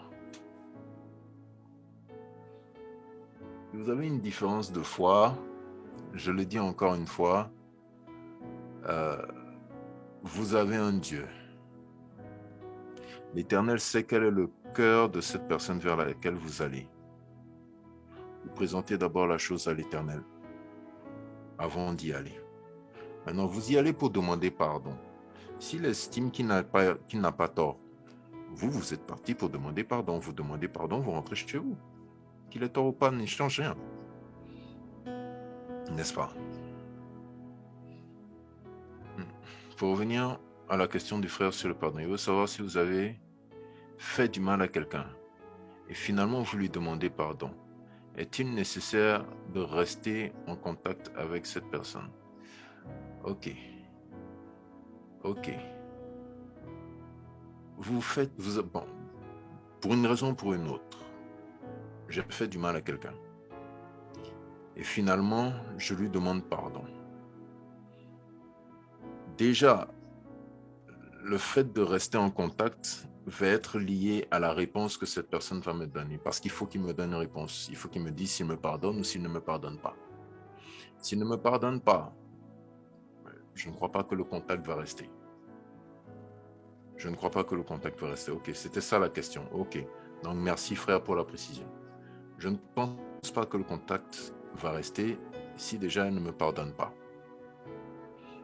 Ensuite, si elle m'a pardonné, si vous ne vous fréquentez plus d'une façon ou d'une autre, avec tout le monde à travers le monde, depuis qu'on est vivant, on a perdu le contact avec des personnes parce qu'on ne se fréquente plus. Ne pas se fréquenter ne veut pas dire qu'on est en froid. Il y a des circonstances qui influent sur ça. On a voyagé, on s'est marié, on a quoi, etc., etc. Donc, le contact, le contact n'est pas le critère, en fait. Le contact n'est pas le critère. Bon, il vous a pardonné, tant mieux, c'est bien, ok. Bon. voilà, de temps en temps, on s'écrit, de temps en temps, on se salue s'il y a le moyen, mais bon, voilà. Par contre, si vous ne gardez pas le contact, parce que malgré qu'il vous ait pardonné, vous êtes en rancune, ça c'est autre chose. Ça c'est autre chose.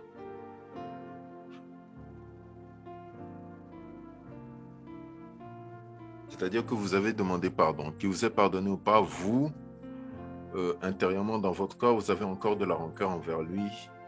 Ça, c'est autre chose. Parce qu'effectivement, pardonner et oublier sont deux choses différentes.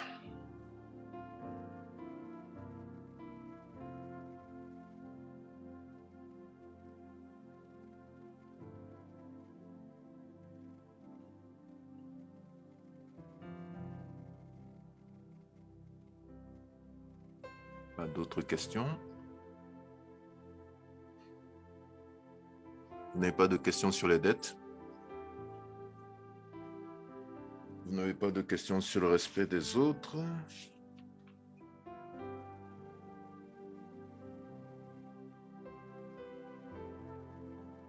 Ok. Donc, je vais faire juste ce rappel. Ok. On peut cadrer avec l'adage qui dit un serpent change de peau, mais pas de venin. Je ne connaissais pas cet adage, mais il tombe à point nommé. Ouais, il est très précis. C'est exactement ça. C'est exactement ça.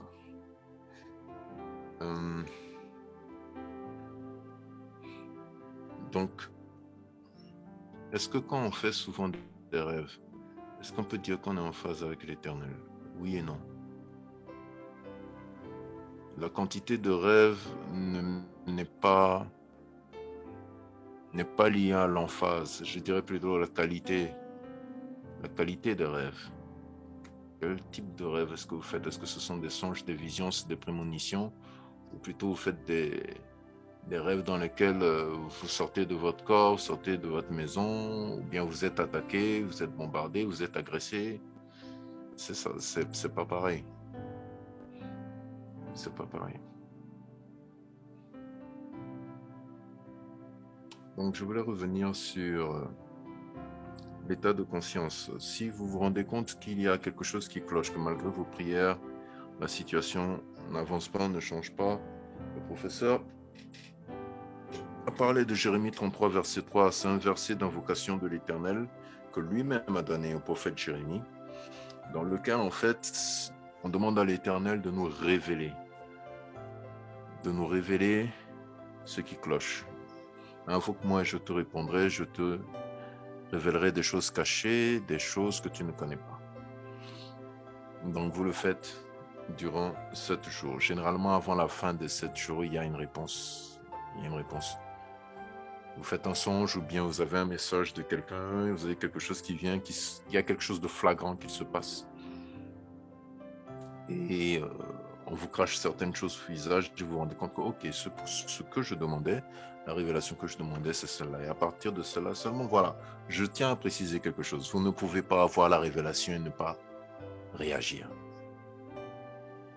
C'est pire que de ne pas avoir demandé la révélation.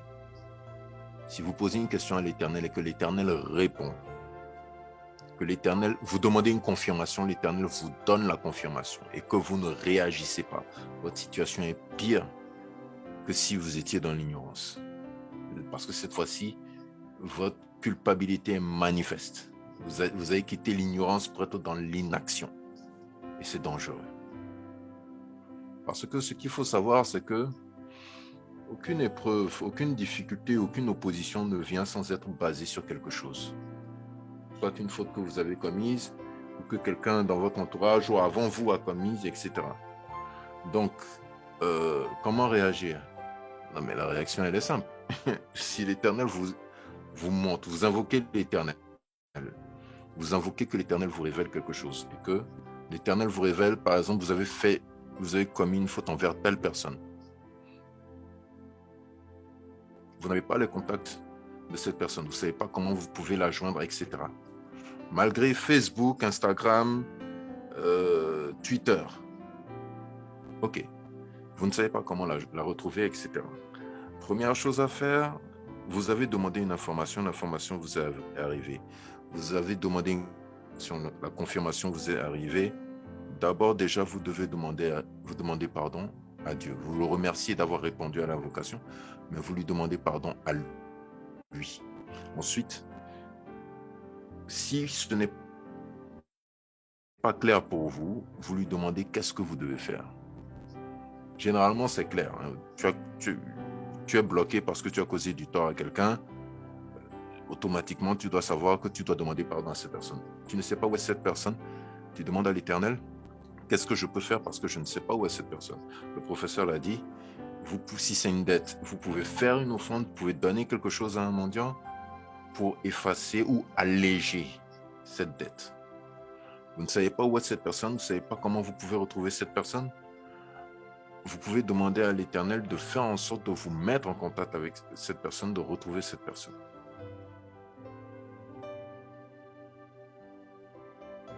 Voilà. Mais déjà, ça commence par là. Remercier Dieu pour la réponse et déjà commencer à demander pardon à Dieu lui-même. J'ai tendance à dire que pourquoi est-ce que je dis de demander à Dieu pardon lui-même? Parce que l'Éternel vous fait un reproche. Si le blocage existe, c'est parce que le diable fait une réclamation sur une faute et l'Éternel, en vous lamentant, vous dit voici ce qui t'est reproché. Donc, déjà, face à la révélation, vous avez une attitude à avoir.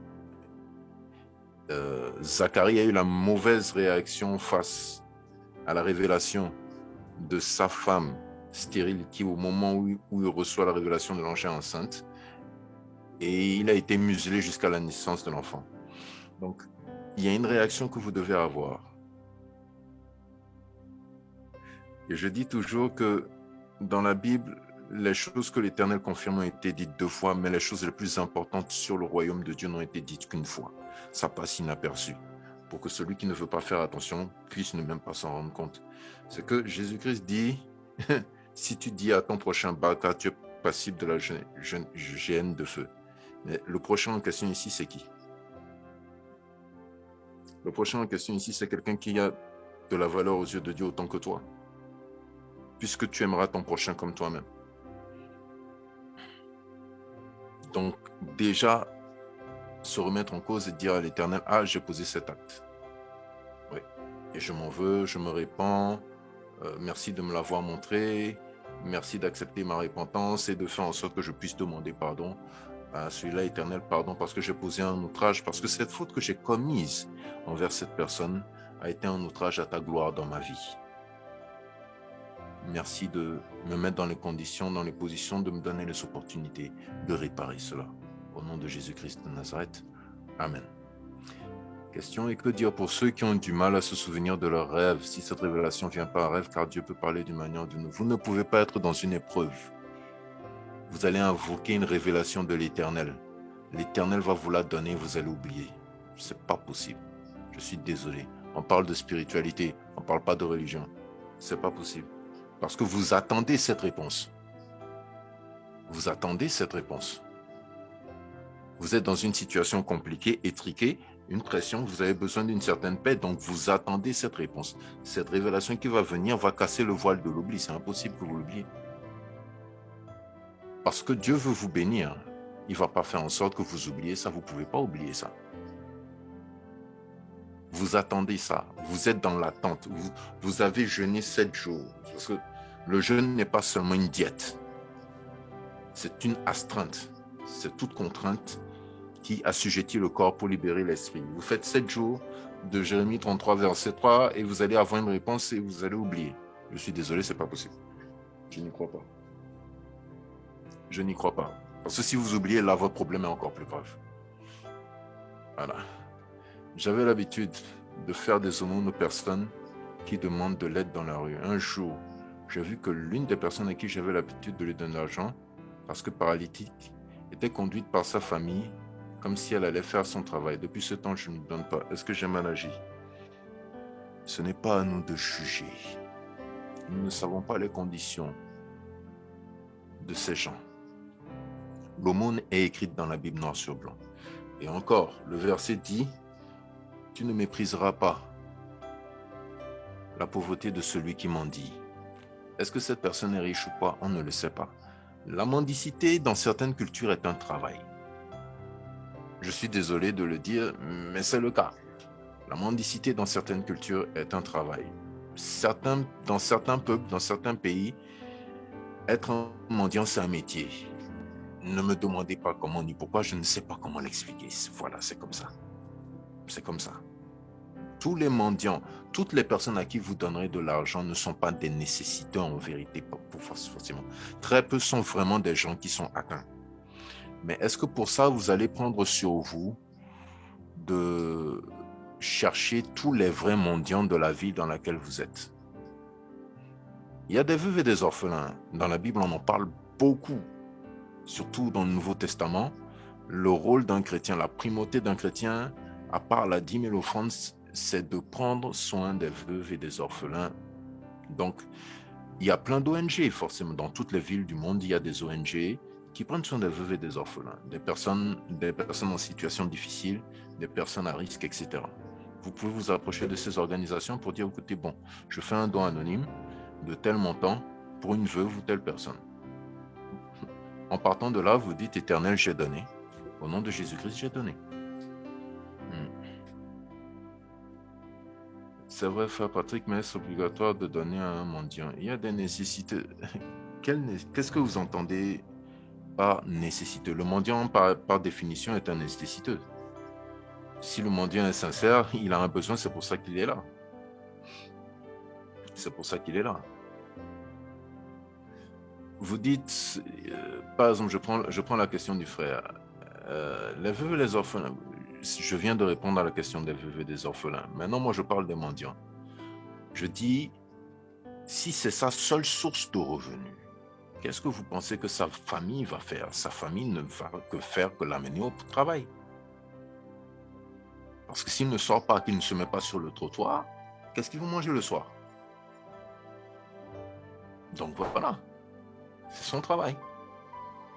Maintenant, ce n'est pas à vous d'en débattre, ce n'est pas à vous d'en juger. C'est-à-dire que quelqu'un demande, quelqu'un fait l'aumône. Enfin, quelqu'un demande l'aumône. Donc voilà. Nous ne connaissons pas la situation de tous les mendiants du monde. Moi, sur le trajet que je prends pour aller au boulot, je rencontre 3 groupes de mendiants. Le premier, c'est quelqu'un qui s'habille bien, est plutôt propre, manifestement, apparemment, est de culture orientale, genre musulmane. Mais quand je le vois, pour moi, c'est quelqu'un qui a la poliomyélite depuis longtemps. Bon, ce gars, il ne peut pas travailler. Dans le pays dans lequel je suis, c'est impossible qu'on lui donne un boulot. On ne va pas lui donner de boulot, je le sais. J'ai travaillé dans des ONG, je sais que très rares sont les ONG qui vont lui donner une capacité d'être autonome de façon à ne pas mendier. Ça fait 1, 2, 2. S'il fait ça depuis longtemps, nous savons tous que c'est psychologique. Psychologiquement, il est atteint, ce sera difficile pour lui de faire un autre travail pour gagner son pain. Parce que pour lui, c'est son pain. Pour vous, peut-être pas, mais pour lui, c'est son pain. Le deuxième, c'est un vieux, c'est quelqu'un qui a l'âge de la retraite, parce que ça se voit sur lui, mais qui est aveugle. Le troisième groupe, c'est un groupe de 5 enfants qui viennent d'un des pays Peul ou Façon, où justement la mendicité est un métier. Leur maman est quelque part, et ils sont 5-4 à côté d'un feu rouge, et ils sont en train de mendier. Mais qu'est-ce que vous croyez que je fais? Je sais très bien que ces enfants-là, bon voilà, ils sont éduqués comme ça. Ça ne change rien. La question est, est-ce que ce que vous allez leur donner va leur faire du bien? Ça va les aider? Ça va leur servir? Oui, ok, gloire à Dieu, Éternel, j'ai donné. Le reste, franchement, c'est pas à moi d'y penser. Je ne veux même pas y penser. Je ne veux même pas savoir si l'autre là, qui est aveugle, il est vraiment aveugle. Je ne veux pas savoir si l'autre, il fait semblant, si c'est le meilleur acteur du monde en termes de poliomyélite ou de paraplégie, etc. Je ne veux pas savoir. Je ne veux pas savoir. Il y a une opportunité pour que je donne. Si ça peut l'aider, si ça peut le bénir, tant mieux. Tant mieux. Le reste, ça ne me regarde pas. Personnellement, le reste ne me regarde pas. Et je ne peux même pas perdre 5 minutes à réfléchir dessus, je vais avoir mal à la tête. C'est quoi? À la fin du boulot, je vais chercher où il habite, je vais le suivre demain, voir s'il est vraiment... Non, j'ai pas ce temps. Franchement, j'ai pas ce temps. J'ai pas ce temps.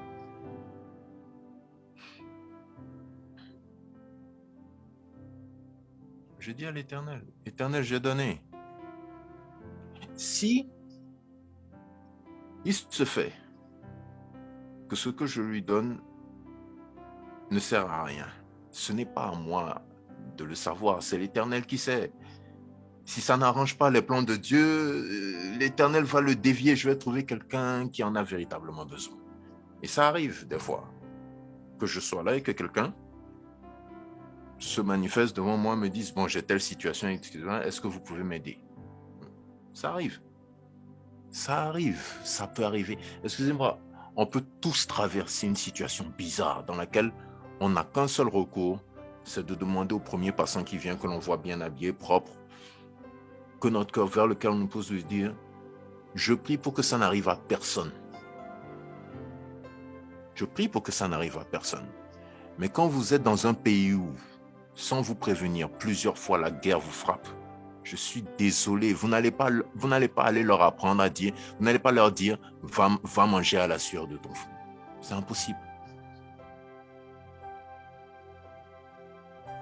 Oui, bon, vous lui donnez, il va boire à l'exagération. Il tombe malade. Mais, frère, si le gars est un soulard compulsif, quelle est votre responsabilité dedans? C'est à vous de l'éduquer? Non.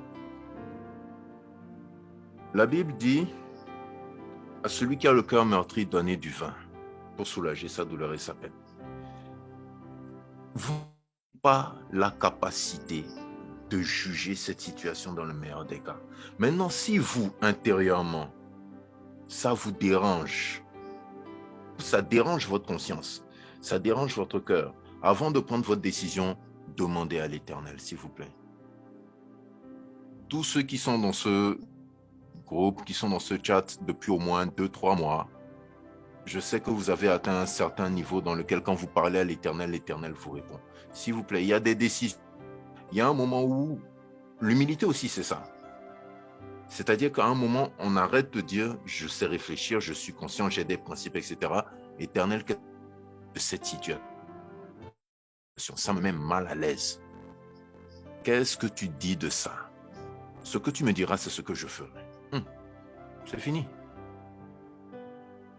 Et si pour aller, il prend ça pour aller s'acheter une bière à chaque fois qu'on leur donne. Mais est-ce que vous savez ce qu'ils font de l'argent? Bon, écoutez-moi. Cette question est un peu bizarre pour moi. Vous êtes dans des villes dans lesquelles il y a au moins 1 million d'habitants. Si ce mendiant a un feu rouge avec une grande affluence, il y a au moins 300 000 personnes qui passent par là. Si à chaque 10 000 personnes, quelqu'un lui donne 100 francs, il a de quoi se payer un casier de bière avant la fin de la journée. Est-ce que vous allez endosser, est-ce que vous allez vous mettre martel en tête, vous mettre dans tous les états parce que vous avez donné et dedans il a payé sa bière? Vous ne savez pas si avec le reste il a mangé, il s'est habillé, il a fait quoi? Attendez, moi il se peut que le poliomyélite que je rencontre là, je me rends compte que le gars là il est en train de fumer, c'est un fumeur. Il se peut que le monsieur aveugle que je rencontre, il a son petit péché mignon, je ne sais pas, il se prend un verre de soda-bi, un verre de scotch avant de rentrer chez lui. Mais qu'est-ce que vous voulez que moi ça me fasse? Moi ça me fait... Je n'y peux rien. Je n'y peux rien. Je ne sais pas ce qu'il traverse. Je ne vais pas me juger par rapport à ça. J'ai aucune responsabilité à ça, par rapport à ça. J'ai le talent... Écoutez, celui qui a le talent de faire des couteaux de cuisine, mais il n'en a rien à faire de ce qu'un jour quelqu'un a pris le couteau pour poignarder quelqu'un. C'est pas sa responsabilité. Il a fait des couteaux de cuisine. C'est tout. Pourquoi vous voulez vous culpabiliser pour ça? Pourquoi? Dieu ne vous juge pas pour ça. Dieu ne va pas venir vous dire, tu as donné de l'argent à telle personne pendant tant, il a fait ci, il a fait ça. Si un jour Dieu vous dit, Dieu vous montre la chose, et qu'un jour Dieu vous interpelle, c'est autre chose. C'est pour ça que je dis, si ça vous dérange, priez, retournez vers l'Éternel et dites-lui, bon, Éternel, voilà ce que j'ai vu. Moi, personnellement, ça me dérange, mais ce que tu diras de faire, je le ferai au nom de Jésus-Christ. Amen. L'Éternel répond toujours. Si on a un groupe de 20 personnes, enfants, vieillards, on leur apporte à manger, des habits de temps en temps, est-ce que ce n'est pas bon? C'est aussi bon. Tout le monde n'a pas le temps de le faire. C'est pour ça qu'il y a des organisations qui sont là pour ça. Elles s'organisent pour ça, elles rassemblent ces gens, elles les recensent et tout. C'est aussi bon, si vous pouvez le faire. Bon, pourquoi pas?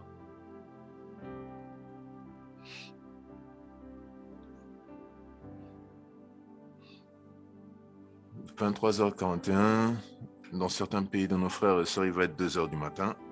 S'il n'y a pas d'autres questions, je pense que le professeur n'a pas pu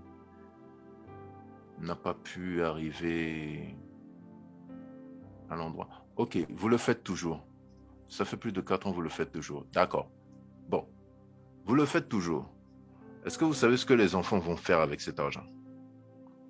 Est-ce que vous êtes sûr de vouloir savoir ce que les vieillards vont faire avec ça? Est-ce que vous en êtes sûr? Est-ce que vous savez si, après votre départ, le plus grand des enfants rançonne les plus petits par rapport aux vêtements? Non, moi je parle de manger, habits et autres.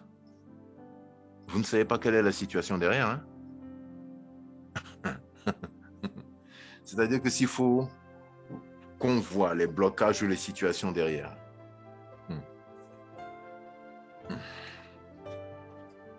Priez. Ma sœur, vous distribuez avant de partir. Ça ne veut rien dire. Quand vous êtes parti, vous ne savez pas ce qui se passe derrière vous. Vous ne savez pas ce qui se passe derrière vous. Vous dites vous avez distribué. J'ai vu des situations dans lesquelles des enfants de rue, on leur donne des vêtements, on leur donne de la nourriture de façon périodique.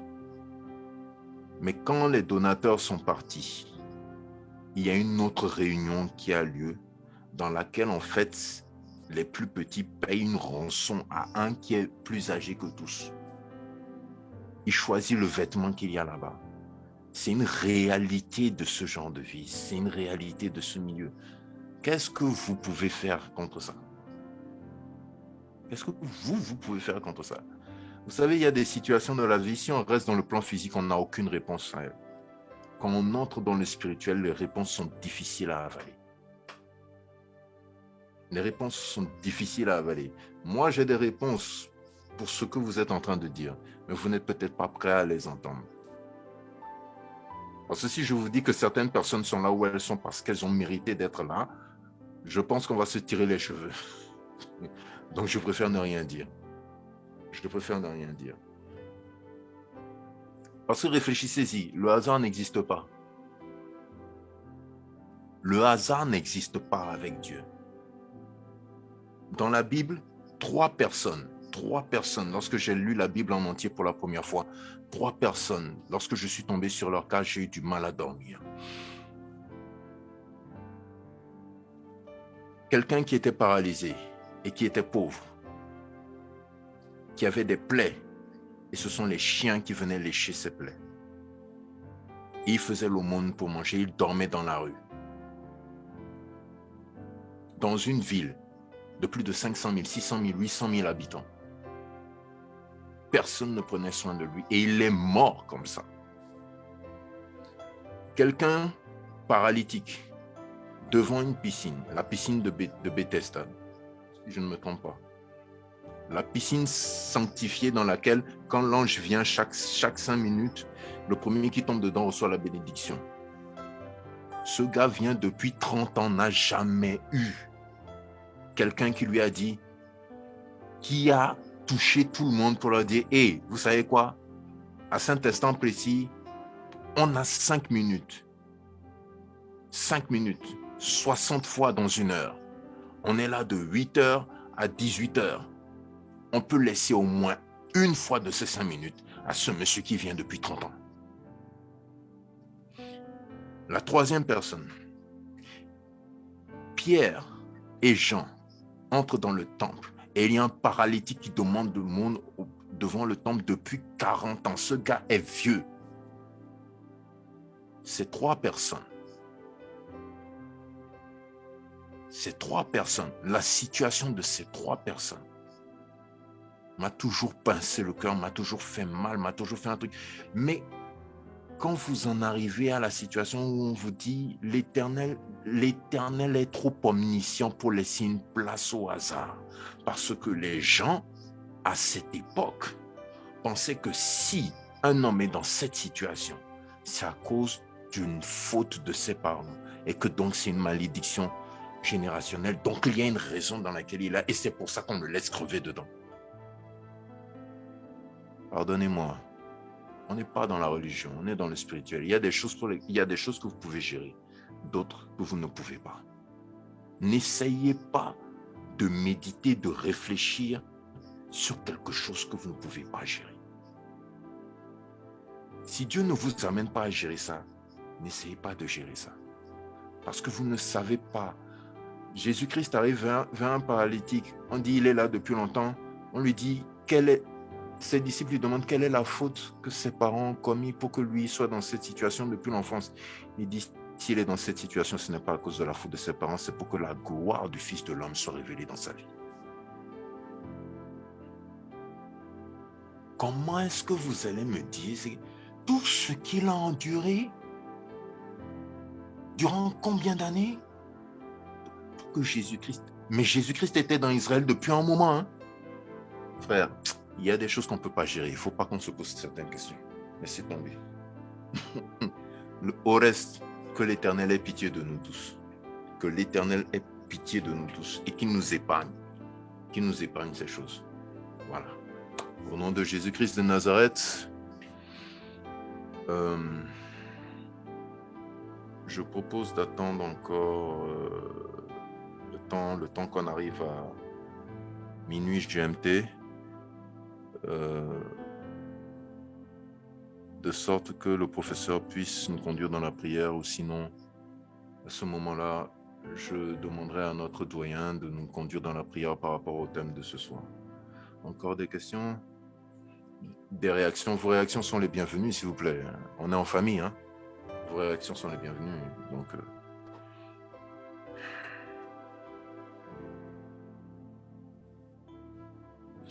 s'il vous plaît, le mot karma n'est pas dans la culture hébraïque. Ça ne vient pas des Juifs.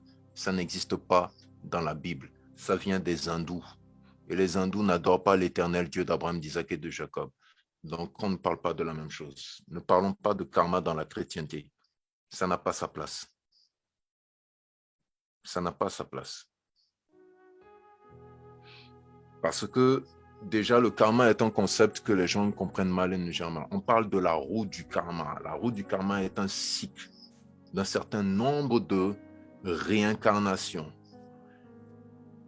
Et le mode opérant, le critère de sélection de ces réincarnations, c'est la façon dont vous avez vécu dans l'ensemble, pas la vie précédente, mais l'ensemble des vies précédentes. Que vous ayez fait le bien ou le mal, etc., etc. Ce n'est pas un concept qui existe chez l'Éternel. Ce n'est pas un concept qui existe chez l'Éternel. Nous avons fait un enseignement sur Deutéronome 26-27. Aux yeux de l'Éternel, faire le bien, c'est obéir à ce qu'il dit d'abord. C'est obéir à sa parole d'abord. Le karma ne prend pas en compte d'obéir à l'Éternel. Donc, aucun chrétien ne peut prétendre dire c'est son karma ou bien utiliser ce mot. C'est une aberration. On a un gros problème dans l'Église, c'est que les gens sont mal enseignés, les gens suivent les voies. Frère, Rayez ce mot de votre vocabulaire, s'il vous plaît. Le karma et la chrétienté, c'est un vide. Il y a un gros vide entre les deux. Erreur de définition. C'est un non-sens.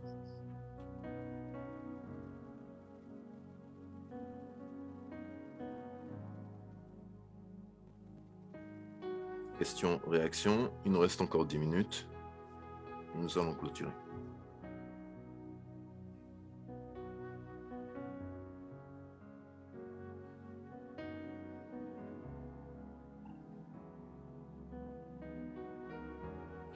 Merci à vous. Merci à vous. Je vais vous souligner quelque chose. Prenez le livre des rois.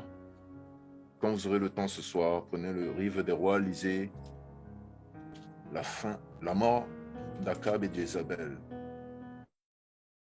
Enfin, lisez 1 roi 20 jusqu'à 26. Les rois qui sont venus après Salomon jusqu'à Akab, comment ils sont morts, quelle est la malédiction qu'ils ont apportée sur leur vie.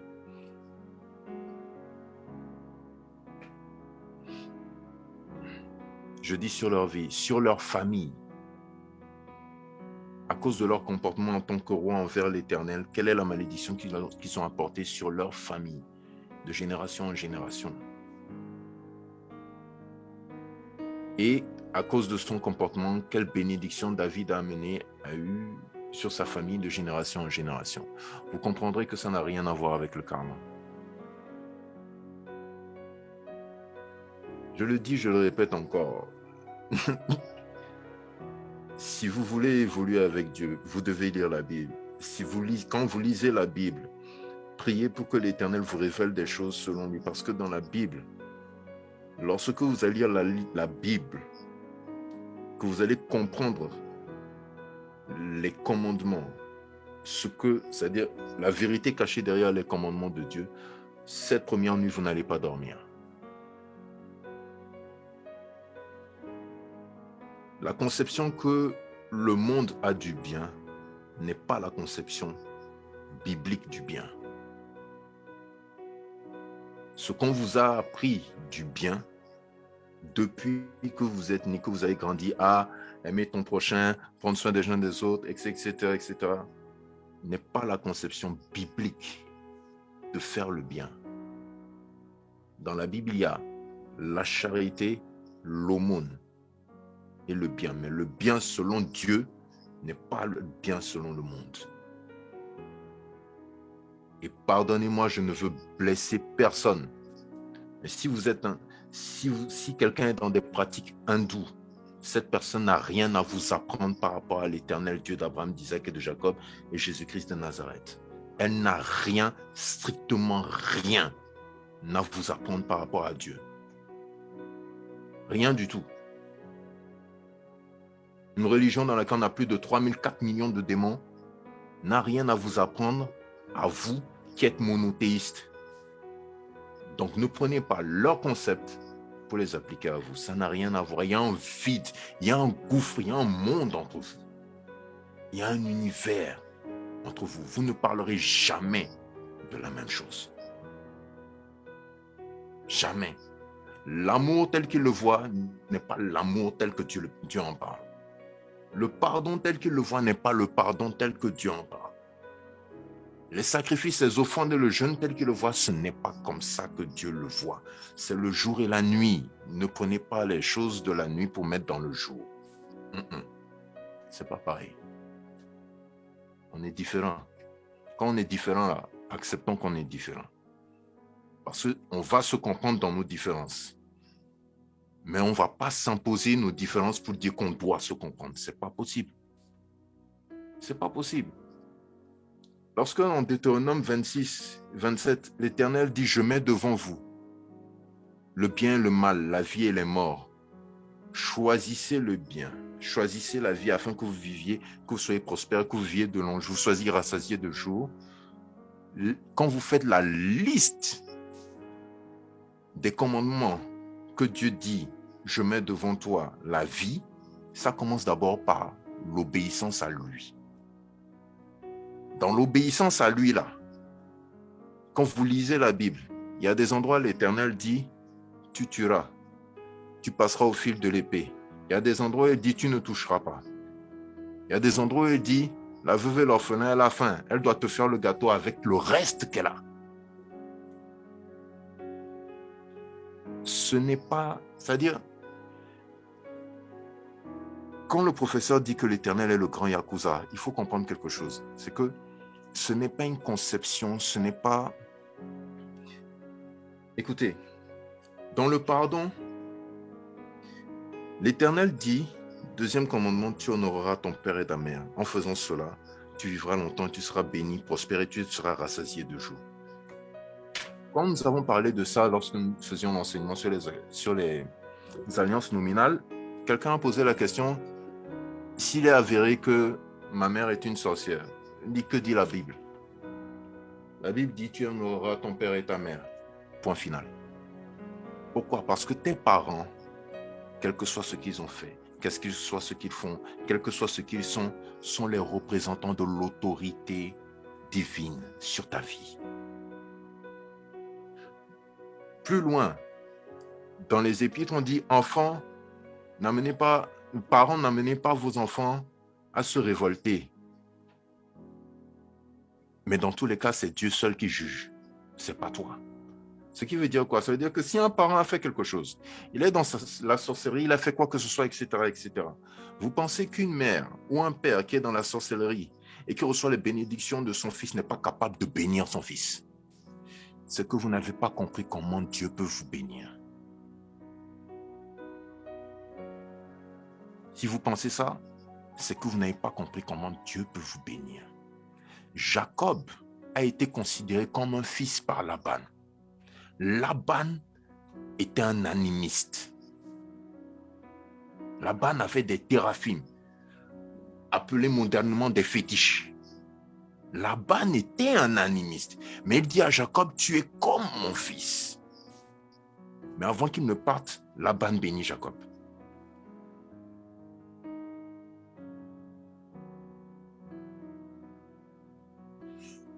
Qu'est-ce que vous voulez comprendre à ça?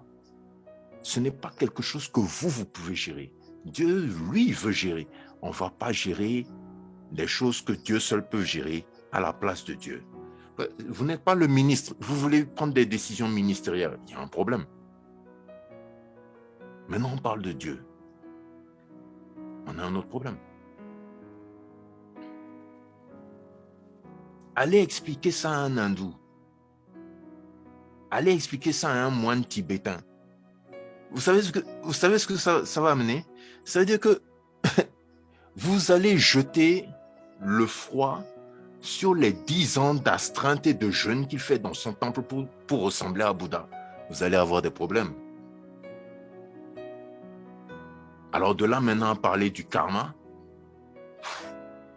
s'il vous plaît, laissons ça. Dans 2 minutes, il sera minuit.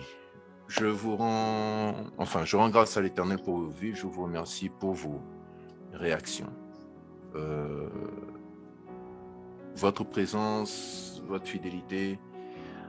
Nous avons commencé ceci en donnant toute gloire à l'Éternel et nous espérons que ça continuera de façon à ce qu'il se glorifie dedans. Déjà, là, ce soir, on a eu un message particulier du Saint-Esprit et quand le Saint-Esprit parle, c'est pour une bonne raison. Donc, saisissez cela. Ça peut faire mal, ça peut être difficile, mais saisissez ça. Mettez-le en pratique. Mettez-le en pratique. S'il faut que vous le mettiez en pratique en pleurant aujourd'hui, demain vous en parlerez en riant. Nous sommes tous passés par là. Nous sommes tous passés par là. Nous passons tous par là. Ne croyez pas que on est des saints ni touches. On ne s'est jamais trompé, on n'a jamais fait d'erreur. C'est impossible, c'est impossible. Nous sommes tous passés par là. Et je vous parle en connaissance de cause. Il y a certaines choses que Dieu vous dit, c'est difficile à accepter. Oui, ça fait mal. C'est difficile à accepter. Mais il y a des gens dans ce groupe qui ont des témoignages par rapport à ça. Parce qu'ils ont fait ce que Dieu leur demandait malgré la difficulté. Aujourd'hui, c'est eux qui en mangent les fruits. Chaque jour. Ils en mangent les fruits chaque jour. Je vous invite à voir vos épreuves autrement. Je vous invite à voir les épreuves que vous traversez autrement. Les épreuves. Je ne suis pas plus vieux que certains d'entre vous ici. J'ai commencé tôt, mais je sais une chose. En observant la vie des gens, je me suis rendu compte que quand vous marchez avec Dieu et que vous traversez une épreuve, cette épreuve est l'avant-coureur d'une bénédiction certaine pour votre vie. Que Dieu vous bénisse. Frère, doyen Péné, Dieu vous bénisse. S'il vous plaît, conduisez-nous dans la prière de clôture sur la base de l'enseignement de ce soir. Au nom de Jésus-Christ. Merci beaucoup, frère Patrick, pour la parole. Avant cette prière de clôture, j'attendais ça, je voulais vous faire deux petits témoignages. Amen. Deux petits Avec plaisir. La semaine passée, donc après nos prières de dimanche, je crois que c'était lundi, je me suis reposé en revenant du travail. Je me suis reposé sur mon lit. Et là, j'ai eu un message, en fait, un rêve, disons. On était avec les amis et on était en train de discuter sur justement les positions, l'enseignement que nous avions eu sur les cycles et les positions. Mais là, c'était sur les positions. Alors, on me demandait, les amis discutaient, mais quelle position qu'il faut avoir. Et moi, il s'est tourné vers moi pour me demander quelle est la position qu'il faut avoir. Moi, je dis, mais non, moi, j'utilise la position, donc je regarde vers l'est. C'est cette position qu'il faut avoir. Alors, il me regarde et dit, tu es sûr de ce que tu dis? Moi, je dis, oui, je suis sûr de ce que je dis. Voilà. Alors, il y a un autre qui dit, voilà la bonne réponse. Et puis, c'était la journée. Je me suis réveillé, je dis, mais où j'étais? J'ai écrit ça. Ça, c'est le premier. Amen. Donc, c'est pour dire que, amen, c'est pour dire que ce que nous avons eu, vraiment, ça se réalise et ce sont de bons enseignements qu'il faut continuer avec. Deuxième chose, et c'est justement ça, la prière que je vais faire maintenant de clôture, les mots ne viennent vraiment. J'ai écrit pour la première fois parce que les mots m'étaient dictés. M'étaient dictés la nuit. Seigneur. Alors, on me donne les mots et que j'essaye de rassembler justement pour faire. C'est court, mais je fais ce qu'on m'a dit de faire. Donc, de ce moment-là, de faire. Amen. Amen. Merci, Seigneur. Amen. Merci, Seigneur. Père très saint, Dieu d'Abraham, d'Isaac et de Jacob, nous venons de suivre les enseignements que tes serviteurs, frère Patricio et Patrick, viennent de nous donner. Daigne ouvrir nos cœurs pour que ces enseignements puissent y en pénétrer et qu'à notre tour, nous puissions les semer tout autour de nous afin que chaque personne qui les recevra soit sauvée. Car tu as dit, le peuple périt faute de connaissances. C'est au nom de Jésus-Christ que nous venons de prier. Amen. Amen. Amen. Amen. Amen. Amen. Voilà. Voilà. Merci, Papa Péné. Dieu vous bénisse, Dieu vous bénisse tous. Je vais vous demander d'être à l'écoute par rapport au lien de la prière de demain. J'ai un problème avec l'un des sites que j'utilise pour faire ce lien, ce qui fait que c'est venu en retard ce soir. Je suis encore dessus et apparemment je n'ai pas encore trouvé la solution, mais je crois Dieu que cela va se faire au nom de Jésus-Christ. Sinon, d'une façon ou d'une autre, je vous enverrai ce lien-là. Donc, que l'Éternel vous bénisse et vous garde. Au nom de Jésus-Christ de Nazareth, passez une très bonne soirée, passez une très bonne nuit pour ceux qui sont déjà dans la nuit profonde. Nous nous retrouvons demain à l'heure habituelle pour la prière d'intercession. Allez, au reste, que l'Éternel vous bénisse et vous garde. Au nom de Jésus-Christ de Nazareth. Bye bye.